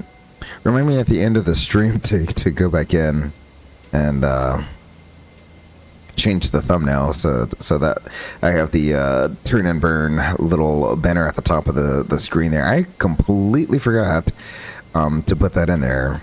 That is my mistake. Let's go ahead and unload. Import flight from SimBrief. Let's go Spokane to Seattle. We'll depart runway 3, of course. And they're using 16. We'll do 16 like center or 16 right instead of landing 16 left. No Sid, but the arrival will be the Glacier 3 arrival for the 16s there. Beautiful. So it should be pretty straightforward. It looks like we will have. We'll depart out of here and go direct Temple for the Glacier 3. Pretty straightforward route. Let's head on back inside. Oh, that we are deplaned. Look at there. I didn't think we were going to have people. Oh, wow. Okay. Beautiful. Let me go over to mass and balance. We got 46 people left, so not that many people left to deplane. I absolutely do love the glass jet bridges. That is so cool. Very European. Love it. I'll do that view right there. You can kind of see the people coming off and down the jet bridge.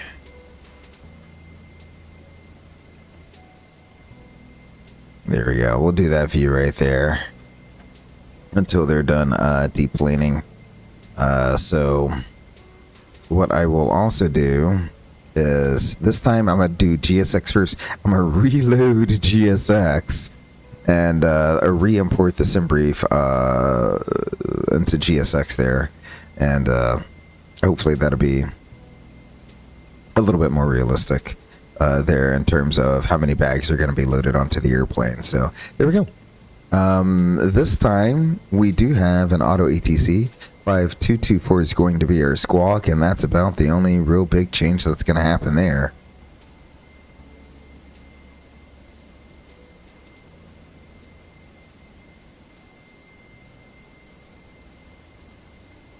And hopefully I did not mess around with the date and time. So hopefully we will be able to uplink this time. If not, I have no clue, because it worked perfectly fine last week when I was flying the Phoenix. I have no clue why it would not work this time. Very interesting. Very interesting indeed.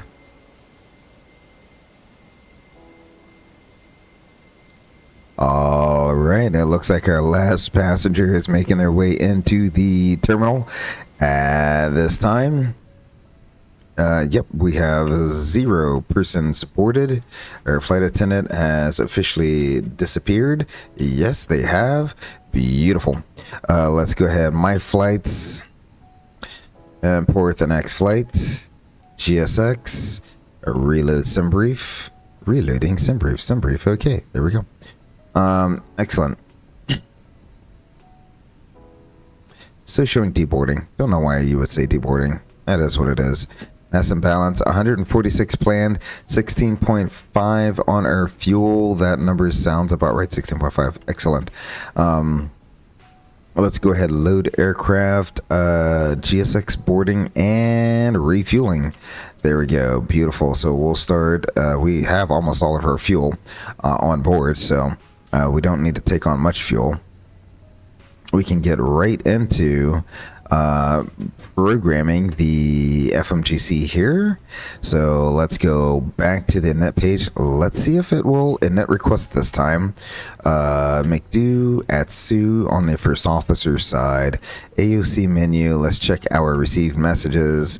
Yes, let's go ahead and accept that. The arrival message. Yes, let's go ahead and accept that. Beautiful. We'll leave that on the load sheet.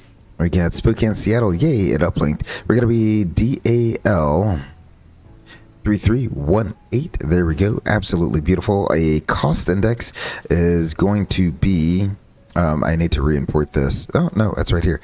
Cost index of 9. Slide you on over. Boop. There we go. Cost index of 9. A cruising altitude 26,000 feet. Sounds reasonable to me.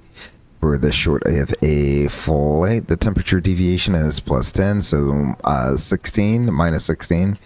Don't need to put the minus because it automatically does it. The ground temperature in Spokane is 26 degrees. Beautiful. We'll go ahead and lock that in. Portland's the alternate. I didn't mean to have an alternate. That's why our fuel is so high. I was trying to figure that one out. Okay. Our 0 fuel weight and 0 fuel weight CG. We'll get rid of you. The 0 fuel weight 122.9. And our 0 fuel weight CG is going to be 30.3.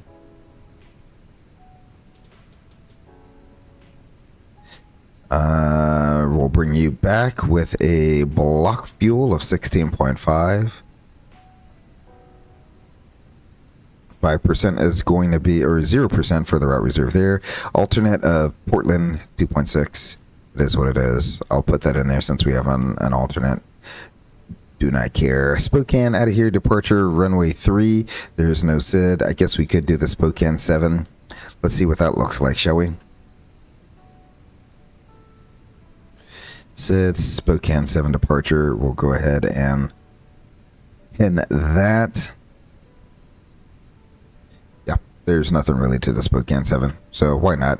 You'd probably get a SID anyway out of here, so we'll just do that. So Seattle, which runway should we land on? I have no clue. The center or the right hand side? So we have 16 right, 16 center. Those are probably both arrival runways. I mean, we could do the proper thing and land on 16 right, because either way, we're going to take Papa and cross all the way into the ramp here. Versus landing on 16 left, which is mainly going to be a departure runway. Still take Papa. So yeah, let's do that. Let's do 16 right. That way we have a slightly shorter runway, I guess. Still gonna get off at Papa and take that in. So arrival would do 16 right. It's going to be the Glacier 3 tempo transition. We'll go ahead and insert that. Let's go ahead and look at that arrival real quick. I'll hide you. So Temple, from Temple we will go. This is kind of like our route verification at the same time. So Temple, from Temple we will go direct to Whitro. Am I not? There we go, Temple. Then Whitro. Odal. Then Glacier. Then Jackson, landing south, 12,250 knots. One thing I gotta do is bring our flight directors back on. So let's go ahead and put that in here. 250 and 12,000. Go ahead and insert that. Beautiful. Why would you take me to the beginning? I have no clue.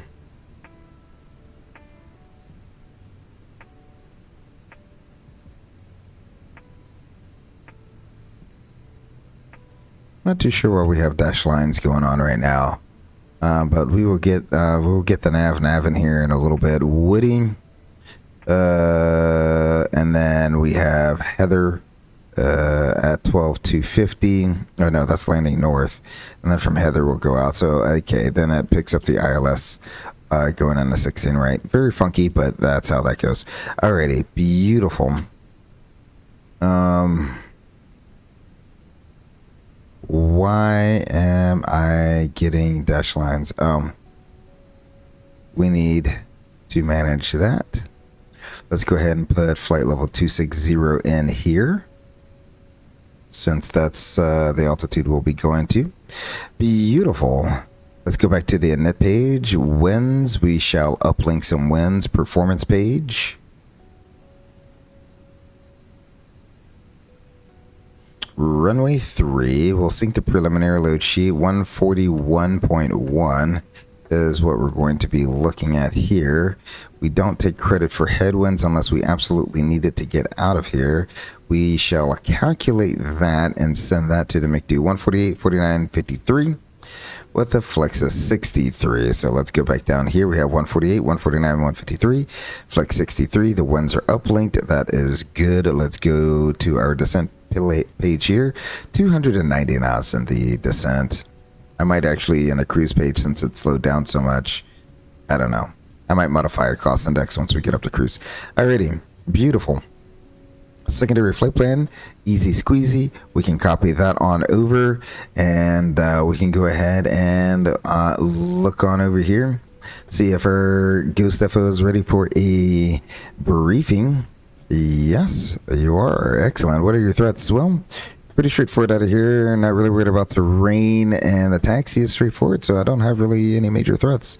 Yeah, same. We'll push back and start both engines. We'll taxi on down to runway 3 via Alpha. We need to cross runway 8 to get down there, so that's our biggest threat. When we do get down there, plan on doing a flaps 1 flex takeoff, standard reject considerations. Do you have any questions about what we need to reject for? Nope. Excellent. In the event of an engine failure, we'll continue straight ahead to about 5,000 or 6,000 feet, clean up the aircraft, work the ECAM, and make a return back to runway 3. It is the longest runway at 11,002 feet, so no worries there. Otherwise, we'll continue out the flight level 260. Why is 2485 in there? I thought I had 122.8. Let's go ahead and set that. There we go. 122.8 is in the standby, and our auto ATC says we're squawking 5224. So let's go ahead and do 5224. Beautiful. That is in there and ready to go. Anything else you want to add to that? No, I think you covered it all. Excellent. Let's go ahead and go to data. We'll put us on position monitor. We'll go up here. IRs are aligned. Recorder ground control is on to catch our checklist. EPIS is set the way it needs to be. Terrain is on ND. Parking brake is on and checked. Our ACP and RMP are all set. Our position is on 4737.5. We got 4737.1. Good enough.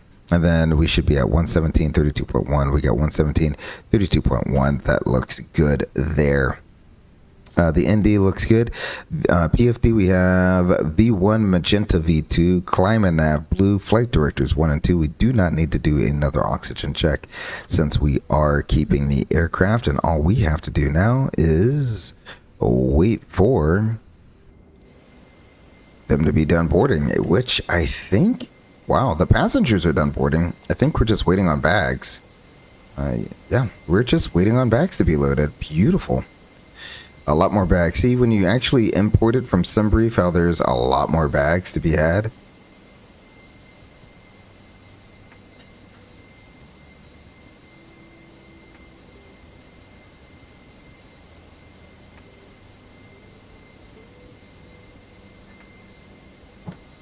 Well, we got a little bit of time here. Let me show you. We do the walk around mode here. Oh, I did not need that. All right. Because this is just going to fall through. That's quite all right. Alrighty. So, when you're doing a walk around on a 319, when they're loading bags, man, so you're down here, you're trying to do your walk around, you're checking all the things you should be checking, right? Like, I don't know why this RSVM area is so big on this airplane, but it is. I don't know, like, Delta had a freak out when they got these Airbuses and painted a massive dash line around the RSVM area. So what that dash line represents is inside of it, you're not allowed to have any sort of damage to the aircraft because of how sensitive this is. This is massive. It's usually not this big. It's usually like, about that big. And again, the red area is another, like, I guess, outline for the RSVM area. It's kind of huge. Like, you kind of see the ports down here. It would never be like that huge, your RSVM area. But yeah, anything, I mean, really, it would be this box right here. So anything inside of this, you don't want any damage because it could affect the sensing equipment. But let me show you, like, you do your walk around, right? Usually what I do is I come in and I just walk underneath the airplane because I don't feel like going all the way back. But then you get to a point, all right? So you're on your walk around and you're checking, making sure these fasteners are all there. Sometimes they're not. It's just an Airbus thing. But look at this. Look at how much you do not have the clearance. Look at that. You do not have the clearance to actually get through to, like, you have to suck it in. Oh, suck it in. I do not know what did this guy automatically crouch, or did I hit the crouch button? You have to, like, squeeze on by, and even the simulator doesn't want you to do it. So literally, if you wanted to check the fan blades, like, it's almost impossible to do it. You have to squeeze in right here just to be able to check the fan blades. It is quite the squeeze. As you can see, if you look at the guy here, you can only do it sideways as you, like, shuffle on by. So that is one of the downsides of the A319. It is what it is there. So let's go ahead and head on back up into our flight deck.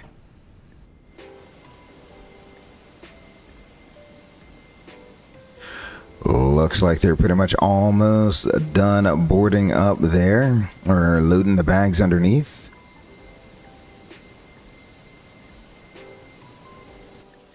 While they do that, let's go ahead and get our fuel pumps on. We are done getting refueled, correct? Yes, we are.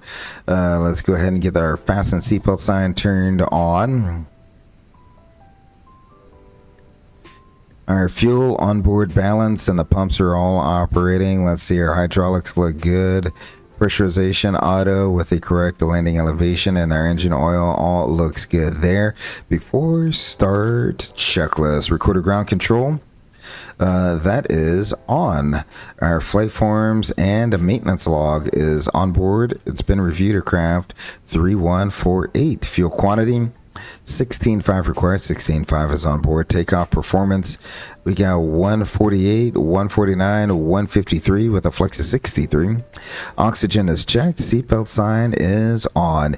ECAM checked. Parking brake is on and checked. MCDU set. Altimeters 3015.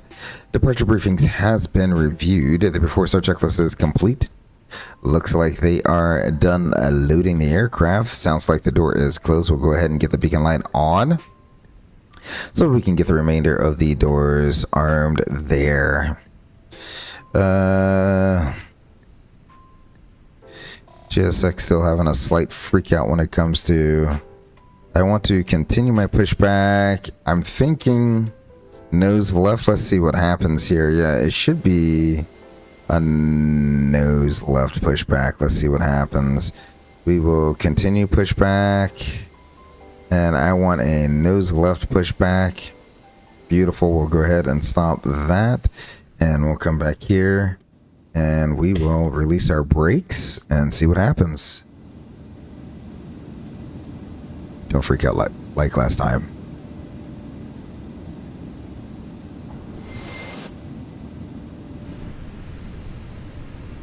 One more thing I forgot. Oop, here we go.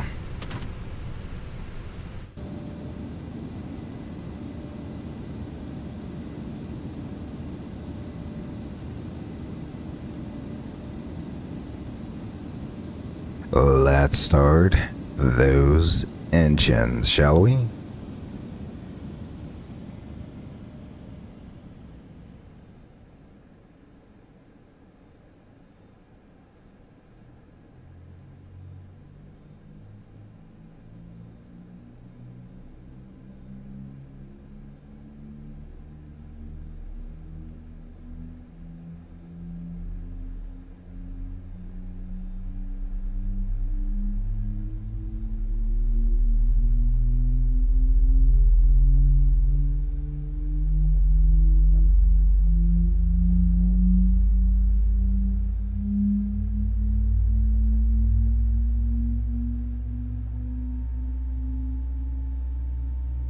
You can hear the blue electric pump come online. Absolutely beautiful. Let's go to the other side for the engine start.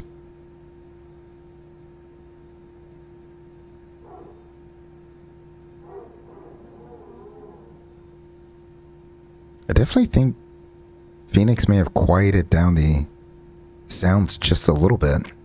I'm not mad about it, but it definitely is throwing me like what volume is loud and what isn't.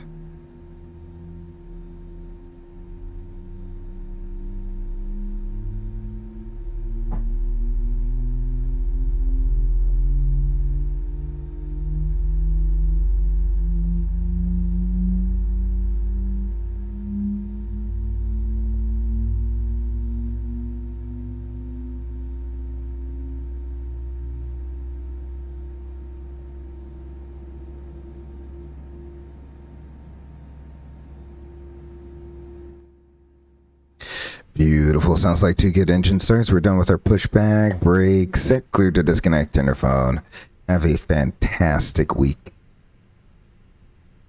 While they're doing that, we'll wait for our engines to stabilize. The warm-up period has begun. What we'll probably do, we'll just turn right out here, turn on alpha, and continue our way on down. Easy squeezy taxi on out of here. Kind of hard to see anything going on out there. Let's see, has our person moved? Nope, not yet.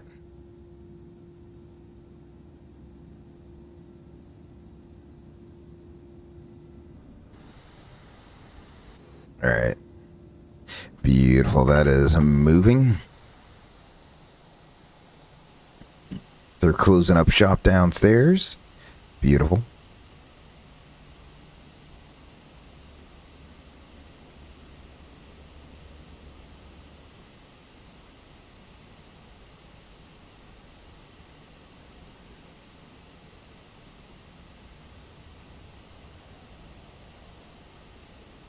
Alrighty, you guys show me the pin. I have a salute. Usually after they show you the pin, they then give you the farewell salute. Thank you very much. Alrighty, let's go flaps one, shall we? Alright, Phoenix. I like how the seat's supposed to move back and forth when I leave, but like I like the armrest not being down so I can see everything.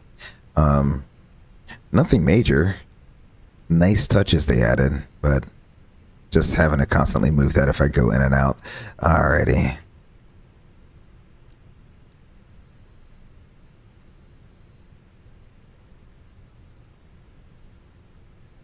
Beautiful. After start checklist, engine anti-ice we don't need. Our status is checked. And our rudder trim is 0. The after start checklist is complete. Spokane traffic, Delta 3318, taxiing runway 3 via Alpha, Spokane traffic. Alrighty, we are clear on the left. We are clear on the right. We'll go ahead and give a little bit of juice to start going.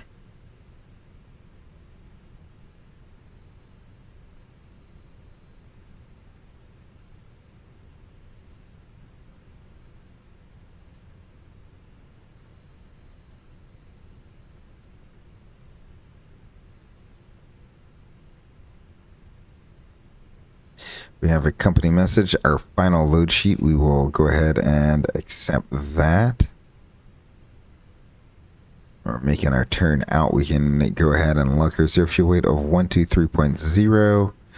123.0.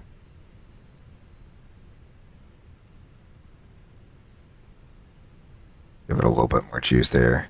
And a zero fuel weight CG of 30.3%. So that looks good. We'll go ahead and drop that on in there. Bring that over to the performance page. Beautiful. And once we turn, we can do a flight control check.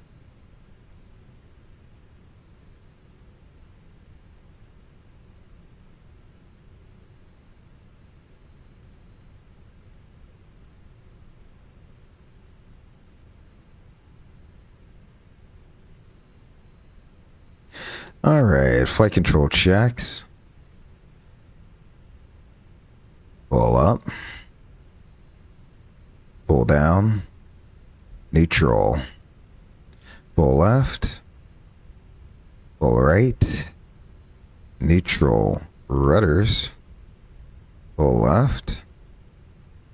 Full right. Neutral. Go ahead and unclick that since I'm always forgetting that. Let's see. Auto brakes are at max. Our trim, we should be looking at a trim of 28.6%. So, again, probably somewhere around there. We'll go ahead and turn the predictive wind shear on, and we will do a takeoff config check. Beautiful. Before takeoff checklist, flaps, one planned, one indicated. Takeoff data and speeds are all checked. Our weight is at 139.4. We're looking at 139.0. Looks good. Stamp trim 28.6%, or sorry, here for 28.6%. Twice. Beautiful. Flight controls checked. ECAM memo. Takeoff. No blue. We are to the line. We're about to cross runway. What is it? 8 here. Let me go ahead and put the taxi diagram back up for us here. Beautiful. We're clear left, we're clear right, we're clear to cross. We'll get our lights on for crossing the runway here. And now you can see one of the reasons why I dropped the landing lights to the extended position is so I don't have to move through the extended position to the on position and then back through the extended position to the off position every time I want to cross the runway. It's just one click down, one click up. Or vice versa. It really depends on what airplane you're in. Sometimes it's the other way around.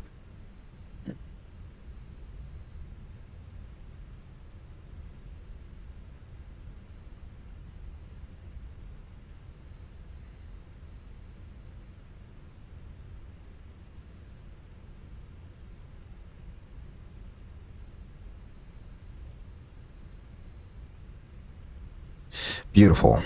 Flight attendants, prepare for departure. Prepare for takeoff, prepare for departure. Sometimes I even forget what I'm supposed to say.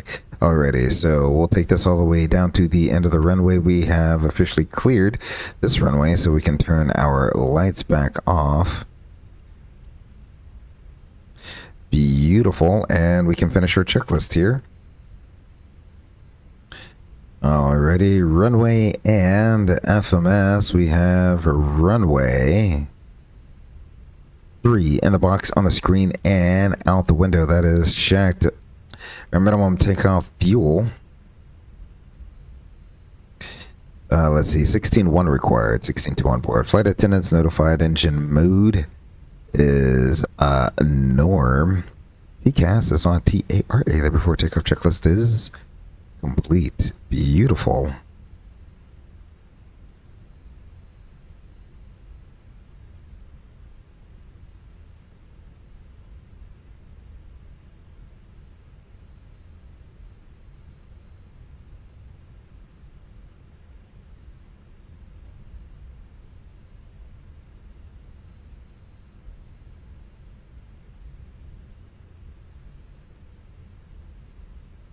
Another flight I kind of want to do, like is back to the one of the original turn and burn flights, except instead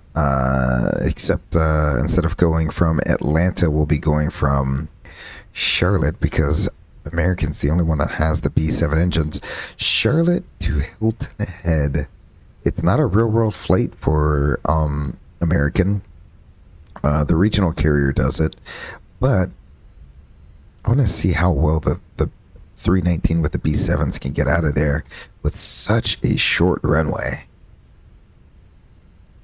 Alrighty, final appears to be clear. Runway is clear. We'll go ahead and we'll make a call on the CTAF. Spokane traffic, Delta 3318 departing runway 3 will be departing the pattern to the west. Spokane traffic. Alrighty, that call has been made. We'll let the flight attendants know we are taking the runway. Get all our lights on. Beautiful.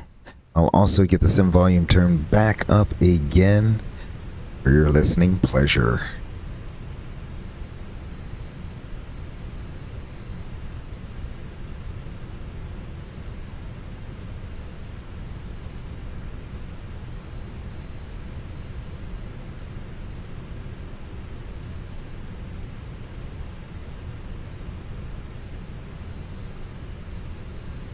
Do a nice little rolling takeoff here.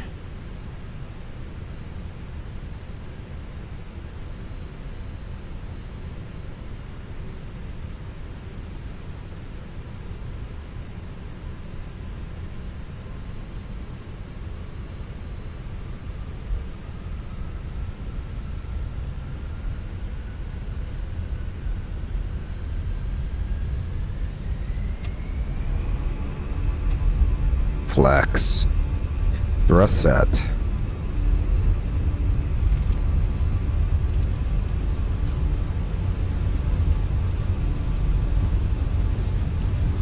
$80. Checked.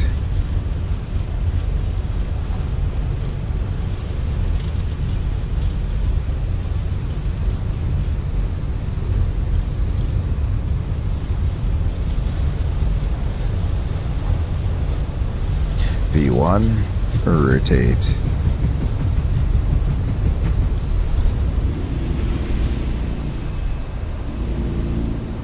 Positive rate. Gear up.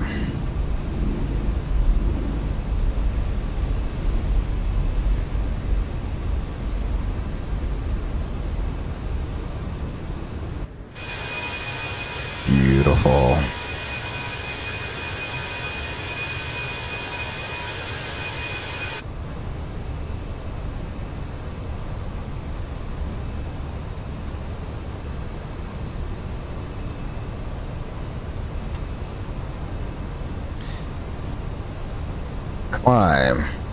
Climb is set. I think both of them are in the detent. It didn't feel like both of them got into the detent there. Absolutely beautiful.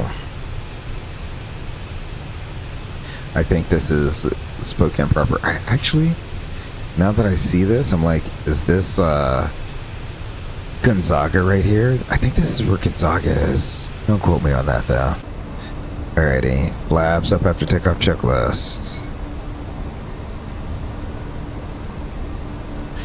We shall proceed direct to Temple. Looks good to me. We'll go ahead and put that in. Turn on the autopilot. Go to the back here. Well, before I do that, let's do an after takeoff checklist, right? Gear is up with no lights. Flaps are up. And we have differential pressure, which means we're pressurizing. After takeoff checklist is complete. Yeah, I am pretty sure what we just overflew was Gonzaga, but I'm pretty sure.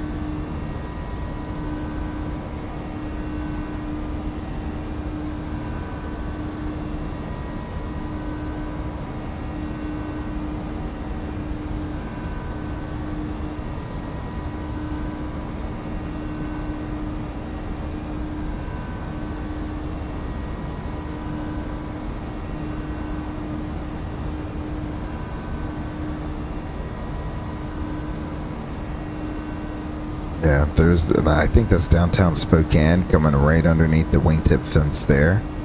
Beautiful departure out of here.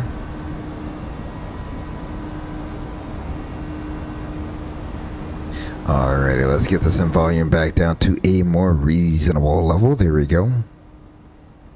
Should not be ear shattering at this point now. What an absolutely lovely day out in Spokane, Washington. Can't wait till we get the view of Rainier, Adams, Hood, and Helena? St. Helens. Oh my gosh. Wow, how could I get that wrong? Mount St. Helens. It's only famous for blowing its lid off.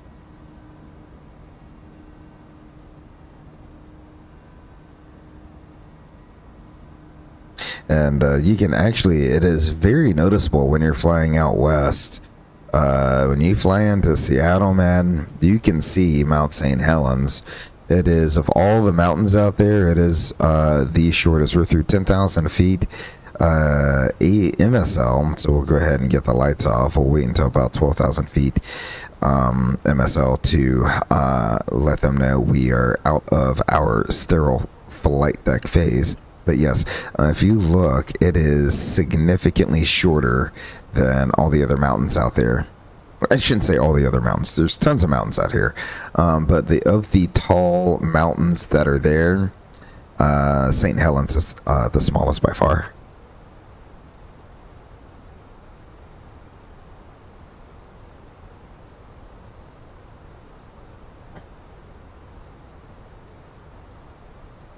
Beautiful. About 12,000 feet. We'll go ahead and let them know we are out of sterile cockpit at this time.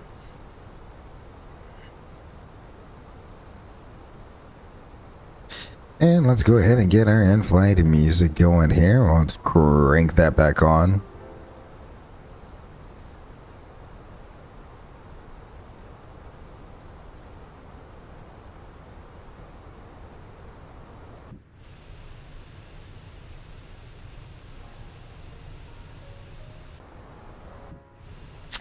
That's interesting. I feel like that view is weird. For what it is.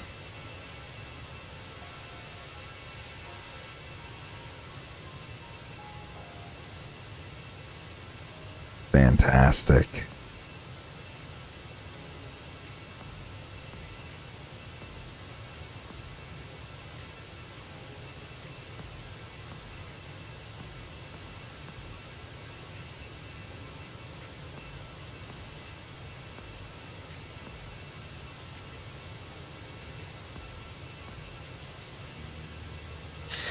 The Silos says, hi, how are you doing? The Silos, welcome to the Eagles Nest. Glad you're here. Thank you for the sub. I really do appreciate it. Hopefully you are enjoying this fine afternoon, this fine evening, morning, wherever you are in the world there. Welcome to the Eagles Nest. Really glad you're able to spend a little bit of your time this evening with us. We're on our way back from Spokane to Seattle, Washington.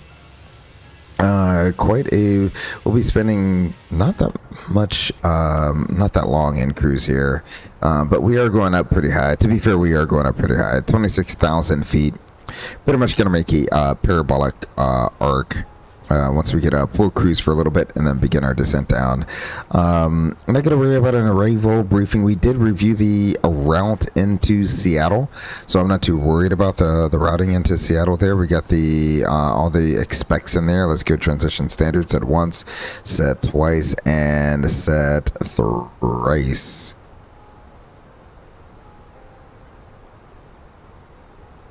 You see, of course, it's cool seeing someone do this route. I live in the Seattle area, and I've flown to Spokane many times. Oh, awesome, the Silos. That's absolutely amazing.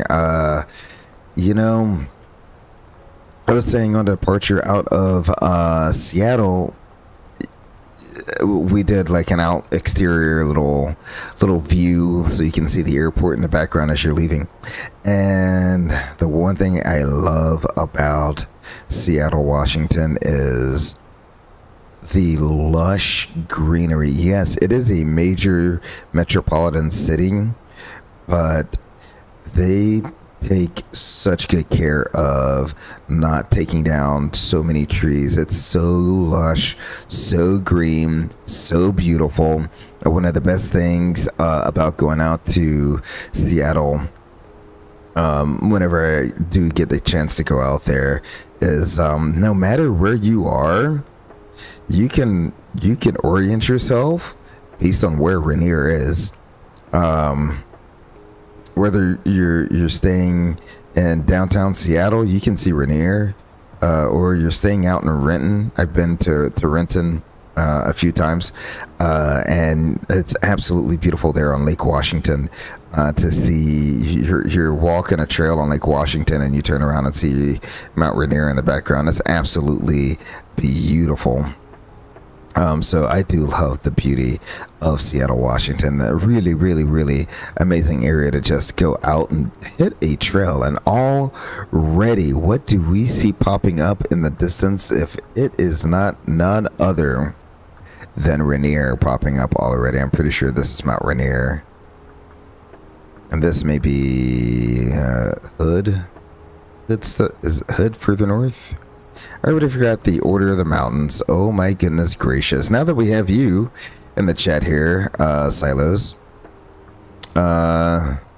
maybe you'll be able to point out the mountains. So I'm pretty sure that we have Rainier coming into view off to our left here.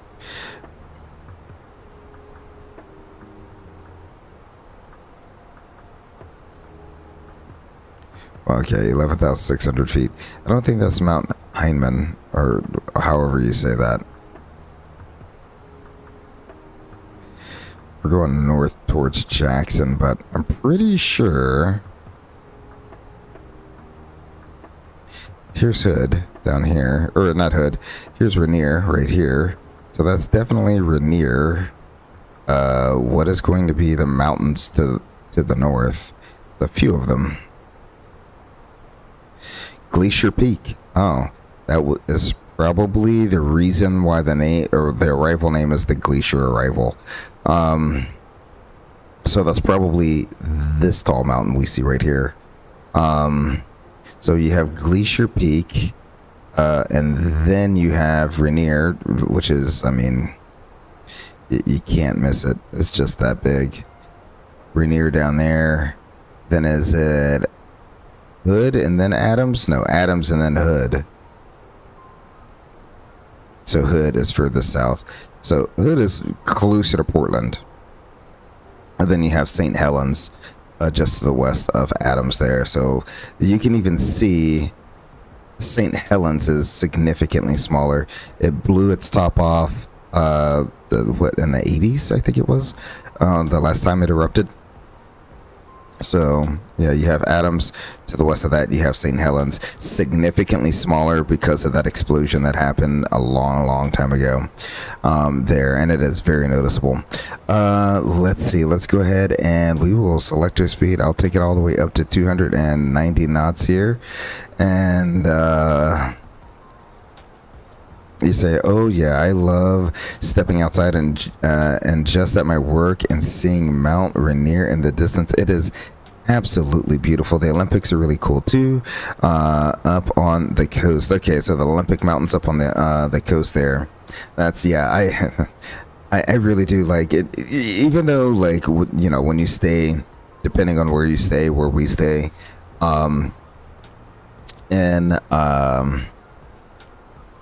in Seattle, you're either walking up a hill or down a hill, but I do not mind it because, I mean, the air is just so fresh, and the views are just absolutely amazing, no matter where you are. I mean, it is absolutely amazing.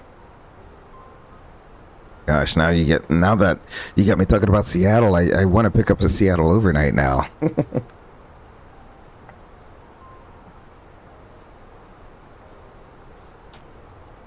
Beautiful. It says check speed mode. Don't need to do that. Let's go ahead, and what we will do, however, I'll bring that down to 160 nautical miles. Performance, let's see, 0.65, we're doing 0.70. Let's go a cost index of 30. Let's see if that changes what our cruise is going to be. 0.70. Yeah, there we go. We can manage that up now. Beautiful. I'll accept that. We already reviewed the arrival into there. Well, let's go ahead and get the LS push buttons on. Now, I think on this arrival, it could be a little bit of a goat rope trying to get it down simply because of what the crossing restriction is. Let's go ahead and input our arrival data into the McDo here. So next phase.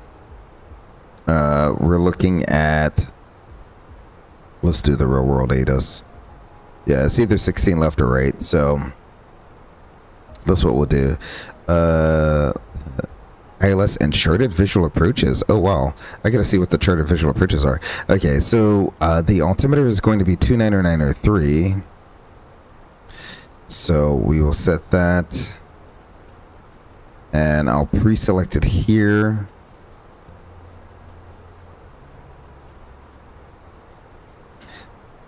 Niner 3. I'm gonna look. That's gonna be 1014. I just gotta kind of remember that. Okay, 29903. We'll pull that. 1014 is what it's going to be. You know what? I'm just not even gonna mess around with that. We'll just reselect that now. The temperature is gonna be 30 degrees. Still quite warm out there. That is quite a warm. I mean, I feel like it's cooler in some southern parts of the U.S. than it is out in Washington right now. And then the winds are going to be 080 at 10. So really haven't done much in terms of the direction of the winds there, which is no big deal there. We'll plan on doing the ILS to runway 16 right. So let's go ahead and pin that chart.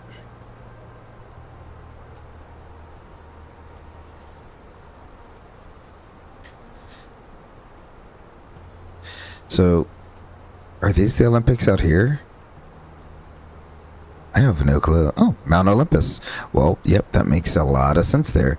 So, yeah, to the west of downtown Seattle, you're going to have the Olympus Mountains there. And then, of course, you have Vancouver to the north. Vancouver, another place that's absolutely beautiful. Lots of people go up there for the skiing, for the nature trails, for hiking, for camping, for all that fun stuff. It's just, this area of the U.S. up here is just absolutely beautiful to come up and go up some mountains and camp out and go skiing and stuff like that. So absolutely fantastic. Let's see. The bottom side of the ILS is going to be 615. Let's go ahead and put that in there. 615. Beautiful. Flaps full. We'll do low auto brakes. Excellent. And let me bring that back, because what's the bottom of the arrival here? You have any tips on learning Airbus? I 99% of the time fly a Boeing if it's commercial, but recently I've wanted to try out Airbus to eventually fly the fly-by-wire. Oh, the fly-by-wire A380, 330, and 350. Okay, so the fly-by-wire A380, I don't know if you have the... So I did the A330 in Flight Sim 2024. That's a solid airplane. Would recommend it. I, good development team. Fly-by-wire is also a really good development team. They're just a freeware team. From what I've heard, I really don't fly the A380 that often or ever. It's highly unoptimized. So you're going to get lower frame rates in the A380. The A350, love that airplane as well. Again, I makes it. It's well optimized. You're going to get good frames with it. If you're looking for an A380, I would wait for the I A380. If you're looking for a freeware alternative though, go for it. Go for the fly-by-wire A380. It's free, and it's going to be like almost 100% the real A380. So, any tips on learning the Airbus? I mean, fly-by-wire is very much different than the Boeing in terms of how the fly-by-wire logic works, right? The 777 has fly-by-wire, but it operates slightly different than what Airbus operates as. And in that case, if you fly an Airbus, it's going to make you an extremely lazy pilot because you don't really have to think about trimming the aircraft out in any sort of flight regime, because the fly-by-wire handles it. The fly-by-wire design, they made the airplane to feel exactly the same no matter what the configuration of the airplane is. Let's see, we want 12 jets landing south, 250. That is the only restriction. So let's go ahead and put 12 in there. At this time, we'll begin on down. And let's see, we got Rainier in the distance there. Let's see if I won't be able to really see it, will you?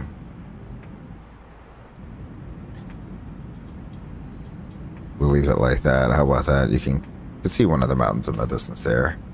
Yeah, so they essentially designed the aircraft to feel exactly the same no matter what the configuration of the aircraft is. And that's one of the perks of the fly-by-wire there. I love going to Rainier and just hearing nature and nothing else. That is a fantastic way to just unplug. That is a great way to just unplug. Head out to the mountains, take a short little hike, or a long hike, I don't know. Some people like hiking, 12 miles a day, I don't know. But going to the mountains, taking a hike, maybe you have some tunes on your phone, you just put them in your ear and go on hiking. Or maybe, like you said, you leave the phone in your backpack and you just go hiking, and you hear the birds chirping, the deer munching on leaves, the burbling stream. What a great way to just unplug from all the tech and all that reality. Or all that is the tech reality, I should say. I'm just looking for large airliners. I'm in the process of building a beast of a PC to hopefully not worry about the FPS. My current PC runs Microsoft Flight Sim on 15 FPS. Well, it's 15 FPS. What resolution are you running it at? Because I can tell you, I know a lot of times if you reduce your resolution, it'll get you better frames. And also, is that 2020 or 2024? I feel like 2024 gets a little bit better performance than 2020 did. As someone that used to fly in 2020, but now I almost exclusively fly in 2024.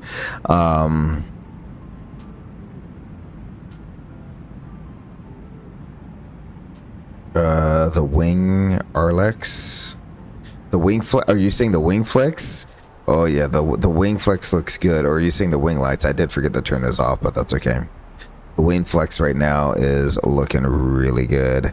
1080. So you're rocking. So you're doing a 1080p in 2020. Okay, not bad. I am rocking. So what I do is, and hopefully it's coming through on the stream, I'm streaming in 4K.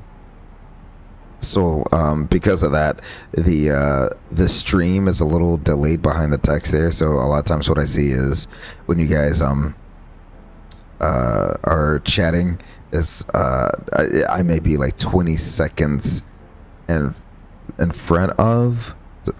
Does that make sense? 20. So yeah, you're texting essentially 20 seconds in the past. So that's just the downside of trying to stream in 4K. What your GPU is a GX 4080 as well. Okay. What specs are you planning on with your new build there?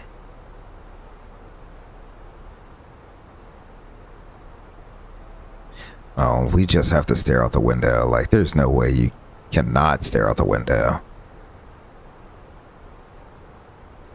Yeah. because whatever your CPU GPU specs are going to be, that's pretty much going to be the what you can. That's pretty much going to tell you what your cap is going to be in terms of what you can expect performance wise.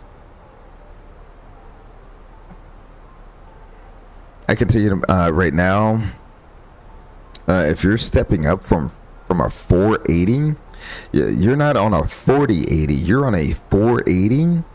If you're stepping up from a 480 to anything in the 3000 or 4000 range, you're going to notice a huge improvement in frame rates, especially if you get a GPU in the 4000 range where you can turn on DLSS and frame gen.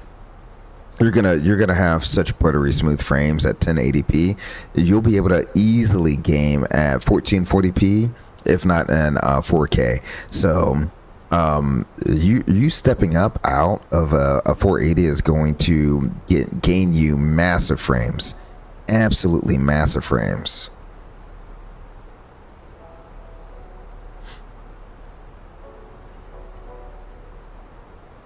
Alrighty, we're through transition. We have 29903 set once, set twice, and set thrice. Let's go ahead and do a descent checklist. Altimeters, we have 29903. Auto brake is low. Preferred bridge page is all set. Arrival briefing has been reviewed. The remainder of the Glacier 3 arrival. We'll do a visual approach backed up with IRLS 16 rate. Status is that is now checked. The descent checklist is complete. You say you're looking at a Ryzen 9 a 9950 X3D at 4.3 gigahertz and a PNY GeForce RTX 5080. Wow. Okay, so you're literally building one of the highest end gaming PCs you can. You don't even, unless you're going to be gaming in 2K or 4K, you don't even have to go that high. I'm going to be honest with you. You don't even have to go that high. You could go with a 4070 card, save yourself a little bit of money. Go with a 4070 Ti. You'll still get the pros of frame generation with a 4000 series card. Without having to and gain those extra FPSs without having to fork over the 5080 money.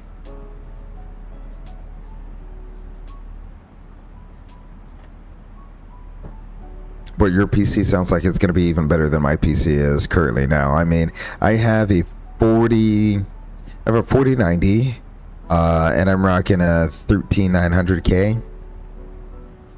I think it's a 13900K. I already forgot my own PC specs, but yeah, and I'm getting and I run native 4K resolution. And at a native 4K resolution without frame gen, let's see if I bring up without frame gen, I'm getting about 35 to 40 frames a second. And I actually prefer to not have frame gen on simply because I don't get the artifacting that you do a lot of times with frame gen. And what we mean by that is if I go outside, we go to the front of the airplane here. I know it seems like it's trying to dive, but look how you can see straight through the engine here, the engine fan. With frame gen on, here, I'll just turn it on so you can see real quick. Setting, is it settings? No, that's not what I want. I don't want to do that. That's going to kick me offline. But I'll turn on frame gen here. You will get tons of little artifacting and white artifacting here in the engine. Because the frame gen is trying to insert extra frames between what's already shown. And it kind of breaks the immersion when you see white rippling going through your engine when you don't have to. I'm happy with my 40 frames a second. I mean,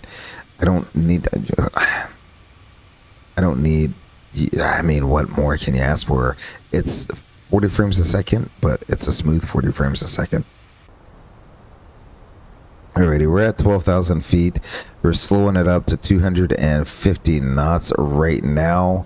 What I will do is let's go ahead and get rid of our in-flight entertainment over here.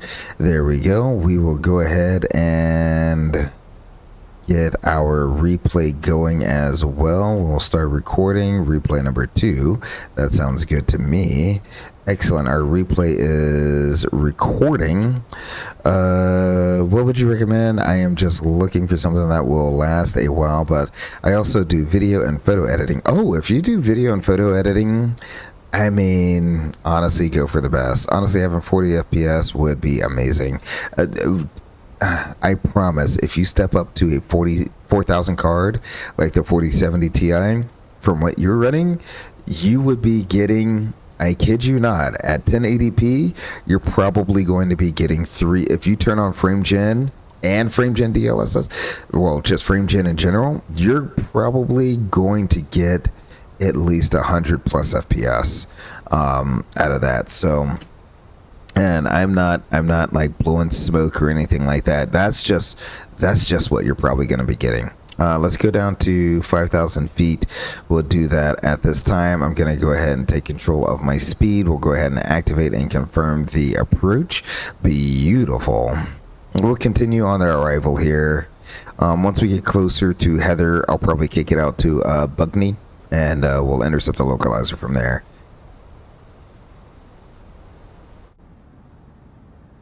Keep hitting the wrong button. I gotta remember where all my things are. Oh, we're not gonna see one of the mountains from here. That's okay. At this point, anything is better. I mean, yeah. I was rocking for the longest time. I was rocking a 1070 Ti. Let me tell you, that card just would not die. That thing lasted me such a long time. It was such a Swiss Army knife of GPUs. It would even try to hang in there at 4K. Granted, it really wasn't designed to be a 4K GPU. I was just pushing it because I love watching things, and I love gaming. Like, the experience in 4K is just different. It really is just different. But at 4K, at least the Microsoft Flight Sim 2020, I'm getting, 18 frames a second, 19 frames a second. In X-Plane, I'm barely getting 19 or 20 frames a second. And in X-Plane, if you don't meet that FPS threshold, it almost pretty much stops the sim. It's game breaking. Oh no, if you don't meet an FPS threshold and an X-Plane and you're on VATSIM, it will automatically kick you off of VATSIM. I kid you not. So that's always fun when you're doing a Friday night FNO, and your sim dips below 19 frames a second, coming into an airport that has 100 and something people sitting on the ground, and it kicks you off of VATSIM. With the 480, I have all the terrain and buildings, etc. at the lowest, so up close terrain photos don't look as great. Oh, trust me, when you upgrade, it's going to be a world of difference. Trust me, just trust. That's all I can say there is just trust, man. Alrighty, so we'll go direct to Bugney now. Let's go direct to Bugney. We'll insert that down to 3,200. We'll arm the approach and the localizer. And let's get the CTAF frequency for Seattle, which is 19.9.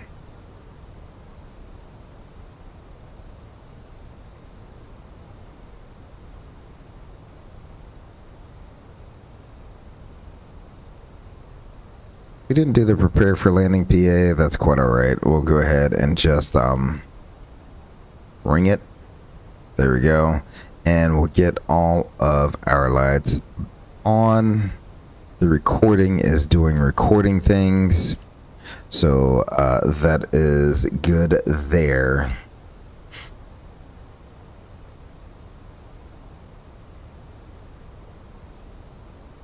It would also be nice to fly in on VetSim without entirely lagging, almost crashing half of the flight. Yes.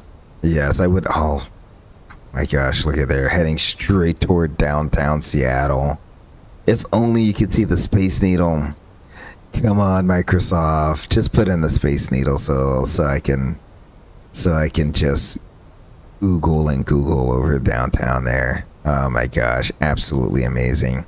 You can see the stadiums where who is it? The Seahawks. Is that where the Sonics play? Seattle Sonics, right? So that's where the stadiums are.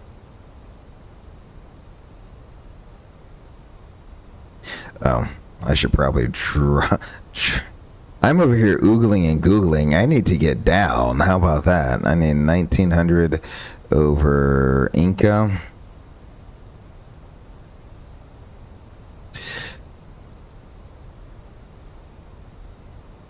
I'm gonna go ahead and drop the gear, get more drag going.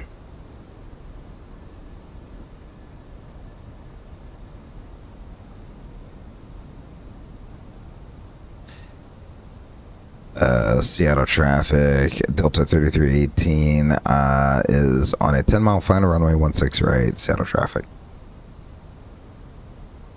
Alrighty. Southwest 933 is at a 4,400 in the left turn out to the east. Last call, Seattle. Beautiful. Low capture, glide slope capture. We can now set the missed approach altitude. Let me slow it up. In fact, let me just go ahead and do this. And our missed approach altitude is going to be... did I miss it? Nope. 5,000 feet. Flaps 2, speed verified. Beautiful. We're working our way on in. Flying over... I'm not too sure which one this one is. I was going to say this is Renton down here. That's where they make the Max 8s for sure. Alrighty. Lastly... Flaps 3. Wow. What a huge change in airspeed there. I might add a little bit. If the winds are still being weird like they were on takeoff, I might add a little bit for the gust air. And then let's go flaps full before landing checklist here. Oops, I bumped you out of the detent. There we go. Beautiful.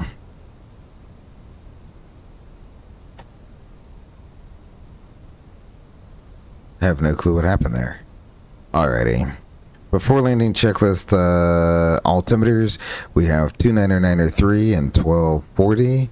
Engine mode, norm, landing gear, down, and 3 green ECAM memo. Landing no blue before landing checklist is complete. I might add a little bit here. Oh, it's too late for me to add. That's okay. That's okay. We're okay.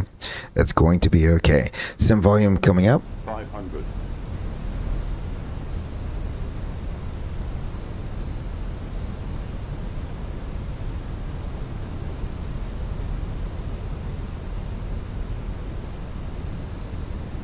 Autopilot's off.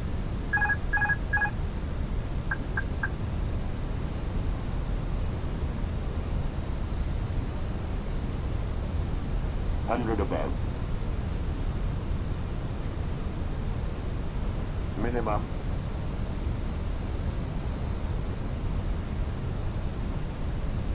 $100. Glide slow.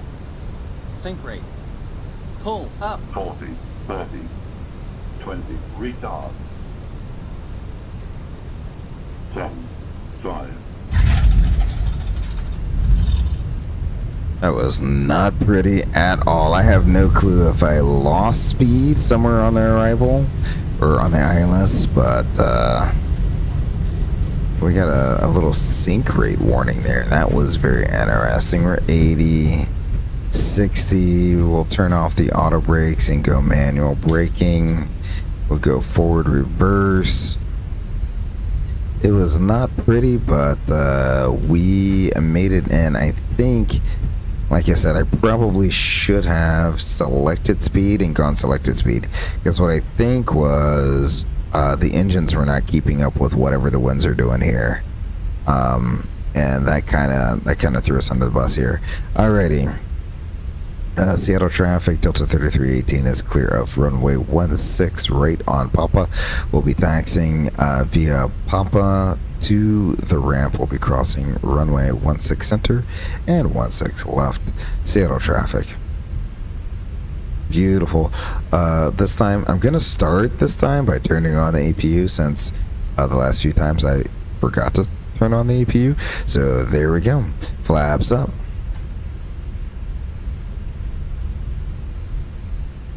And there you go. There's Rainier just sitting in the background, being the ever-present landmark. Alrighty. Let's turn you off. There we go. Turn you off as well. APU's coming online. Papa, we're gonna cross 16 center. 16 center clear left. I didn't mess with the lights. That's a good thing.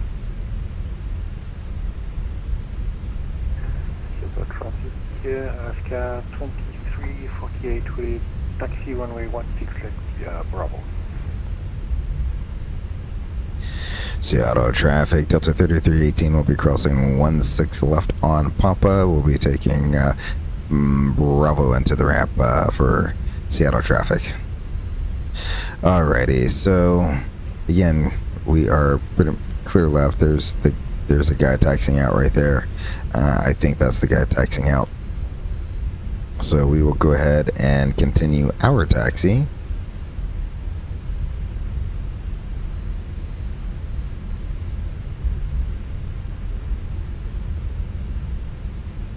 So sometimes you win some, sometimes you lose some. I think the gust kind of got the better of us there. By the time I realized that it was gusting, at least in the sim, it was already too late. So in that case, what you would want to do to compensate is to pull your speed and then just manually adjust your speed, because I think I did notice the speed was hanging out below the VLS hook there, and you don't want that. You want to at least carry some extra speed, because as you saw, we not only got low, we also got slow. Not a good place to be. Let's go ahead and let GSX know we're coming in. Alpha 6, I think it was. Alpha 6. No. It'll follow me car. We'll do SkyWest, because why not? I think that's the who actually does it in real life is SkyWest. So we'll get all of our lights off at this time. Beautiful. There's Alpha 4, Alpha 5, and I think Alpha 6 is right here. So we'll go ahead and get our lights turned off.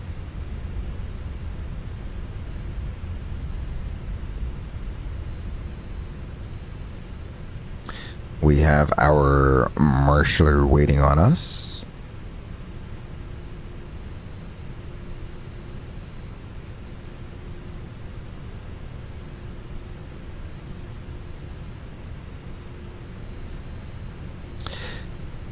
It's very interesting. This last trip I did, well, no, not the last trip I did. It was a few trips before that.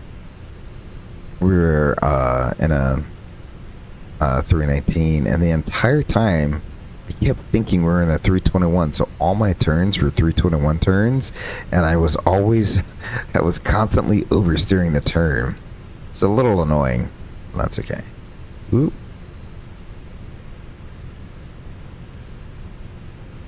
Okay, cool. Alrighty, close enough for government work. We are all parked up here. The APU is on this time. We can get the fast seatbelt sign off. We can shut down engine number 1, or engine number 2, and then engine number 1. There we go. Beautiful. We'll go up top and we'll get our fuel pumps off. And we'll turn the beacon light off there. Absolutely beautiful. We'll turn the sim volume back down to a more reasonable volume. We'll check our fluid levels one more time. Oil looks good. No. Hydraulics look good. Status messages all look good there. And our oxygen all looks good.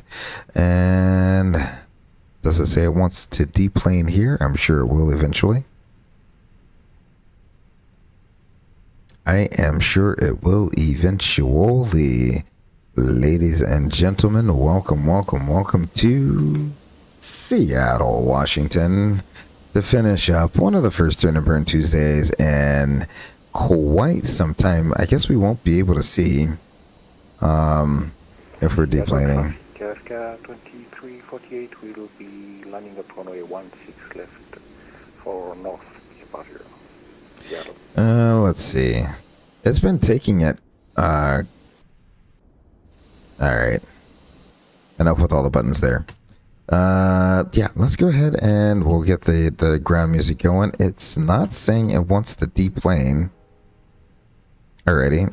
In that case, we'll just. Well, I guess we're gonna wait. Oh, we are deplaning now. Alrighty. Do I got past? No. Okay. GSX is dropping the ball on that one. In that case, we'll just go outside when they're done. Well, we have this, so I'll be able to see that. When they're done offloading all the bags, we will be done deplaning, I guess. I think that's what's going to take the longest part of this. So what we will do is let's go ahead and we can disconnect from VATSIM. That is good. We are all done with that there. Let's go ahead and stop our recording. That's recording number 2. Alrighty, and we'll leave that up and going. And what I will do is we'll get rid of our little banner here. Beautiful.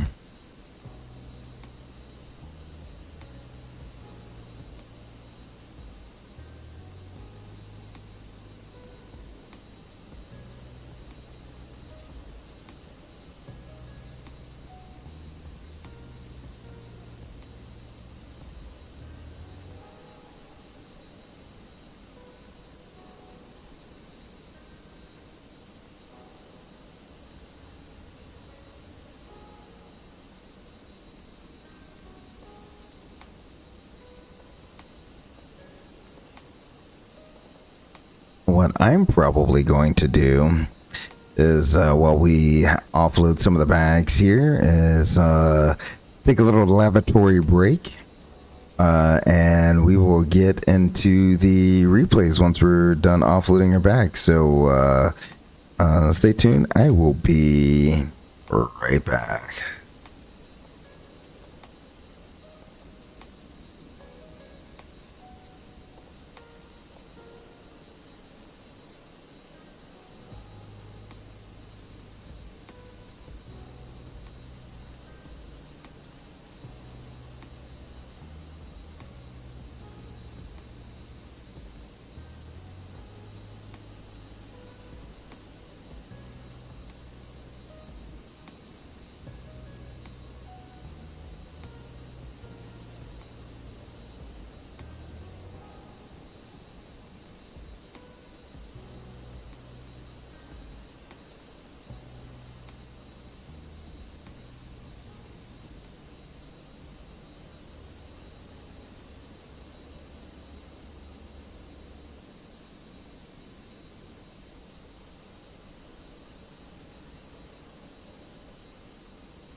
Right, there we go.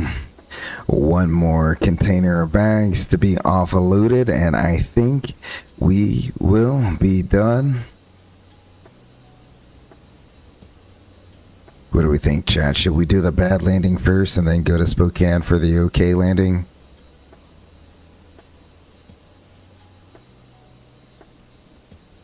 I think that's how I'll play it out there. Not the best, but it is what it is. You gotta accept the good with the bad.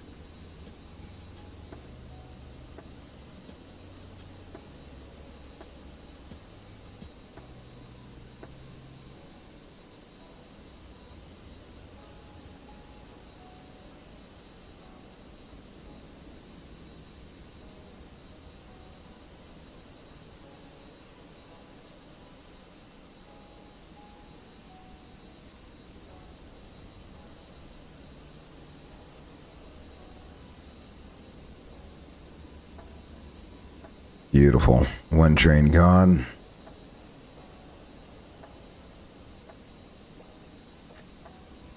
And like I said, I'm actually not mad that this is a default Asobo airport. It actually looks pretty good for it to be the default airport. What do you think, Silos? Pretty accurate to what Seattle looks like in terms of default scenery. Like, payware 100% is going to look better, but you know, I honestly cannot complain with how this looks.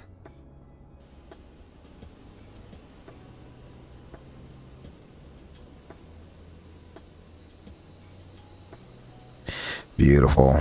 Looks like the bags are all done there. Oh my gosh, you can hear the yellow hydraulic pump from the outside there. Beautiful. What we will do is we will get everything set and ready to go in a ready state there. We'll go ahead and activate that.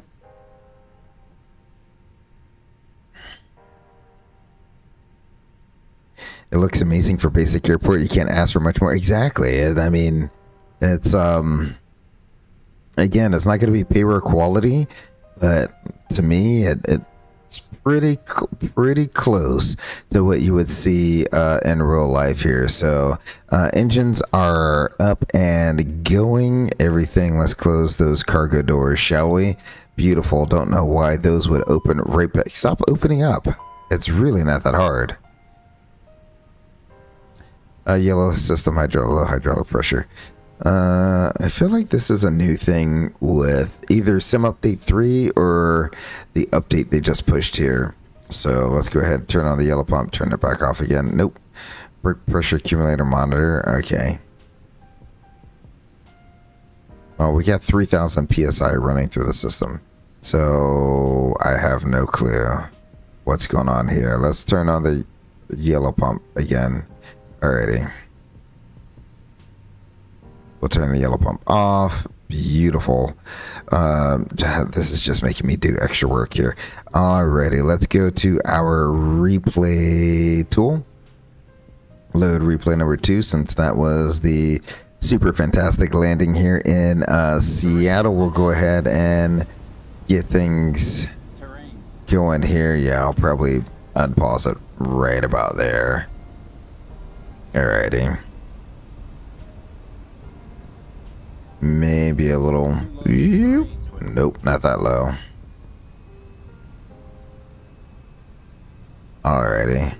Looking beautiful. Well, I guess we'll look out this way first, shall we? Like I said, it's just absolutely beautiful flying in. It's like, even though it's a city, there's just so much lush greenery around it. It says, what flight stuff do you use? You mean peripherals in terms of like my side stick and stuff? I have it's very basic. I have the Thrustmaster Airbus TCA edition, the Captain's edition. So I have the thrust levers, the speed brake, the flaps. I get that whole pack. And it does the job. There's a few mods that I've gotten for it. There are a few mods that I've gotten for it to make it a little bit more realistic and a little bit more usable, because everything on that one, I should have kept the power in just a little bit longer and accepted the float, because I felt that I was under, below the hook. And when you're below the hook, you want to keep that power in just a little bit longer, so you don't get what happened there, which is a nice firm landing. Let's yeah, that's the one I want. Alrighty, let's go here.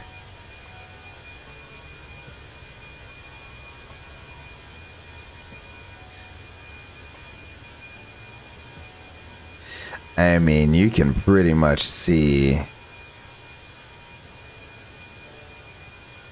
like, we are up and down and all over the place. Look at this. There's where the sync came in, and so I started flaring a little early, and then I brought the power in too high, or brought the power out too high. That's quite alright. I thought I was lower than I was. I'm not gonna lie, I thought I was lower when I started bringing that power out. So, it is what it is. Let's go back. Let's get this drone view real quick. We'll do an over the numbers shot. How about that? So what I want is that and that.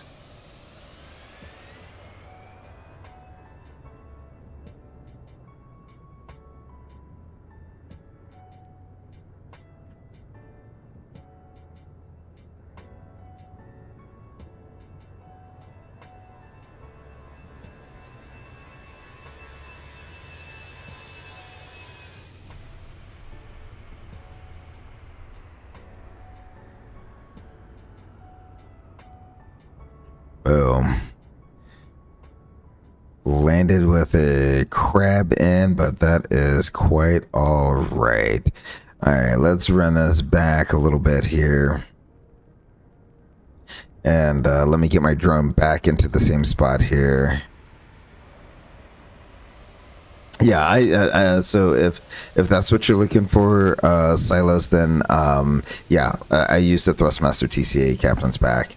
And that's literally, and for my Boeing products, I still use the side stick, but I have the Honeycomb Bravo. I'm not too sure. I know Honeycomb has had some, I don't know, they're going through their own thing. I don't even know what they're going through. All I know is I think a different company has branched off of what they make and are now making their own, and I forget the name of this new company that has now branched off, but the Honeycomb Bravo throttle, because it comes with like you can get like the different little things to put on there to make it whatever you want, right? So it has the 747 throttles, it has the A340 throttle pack, or A380 throttle pack, whatever you want to call it, and then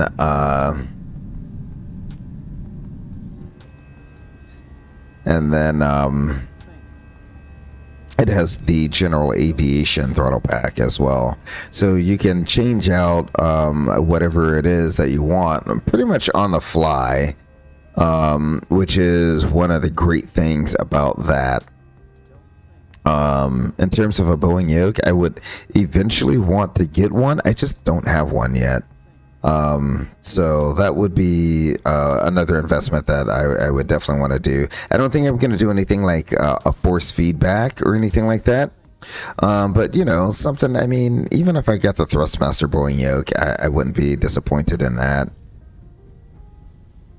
I'm not going to be someone that goes out and advocates you spend, $2,000 on a force feedback yoke, because what's going to be the benefit of that to you? Like, it's a huge expenditure For what? I mean, we're enthusiasts. We're not like, I mean, yeah, some of us are hardcore simmers, but we're enthusiasts. And the hobby can already be expensive when it comes to aircraft add-ons, airport add-ons, and peripherals. Like, if you can save a little bit of money in any of those in any of those areas, then I would highly recommend it, because I mean, yes, the force feedback is going to feel absolutely amazing. No question about that, how amazing that's going to feel. However, you know, I can't, honestly say that, like, go get force feedback. I do not know why this is jumping all over the place.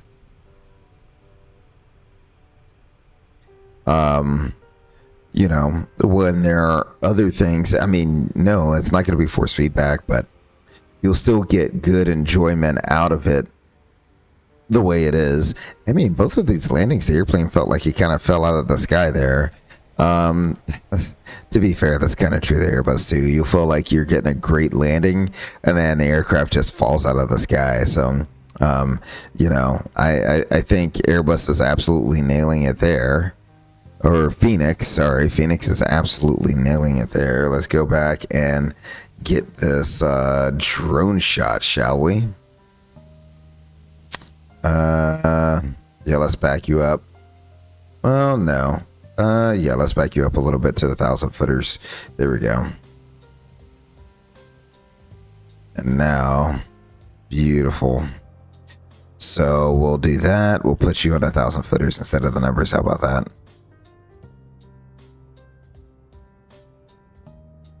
Wow. I mean, look at the runway lights. Absolutely beautiful. All right, let's go ahead and start that.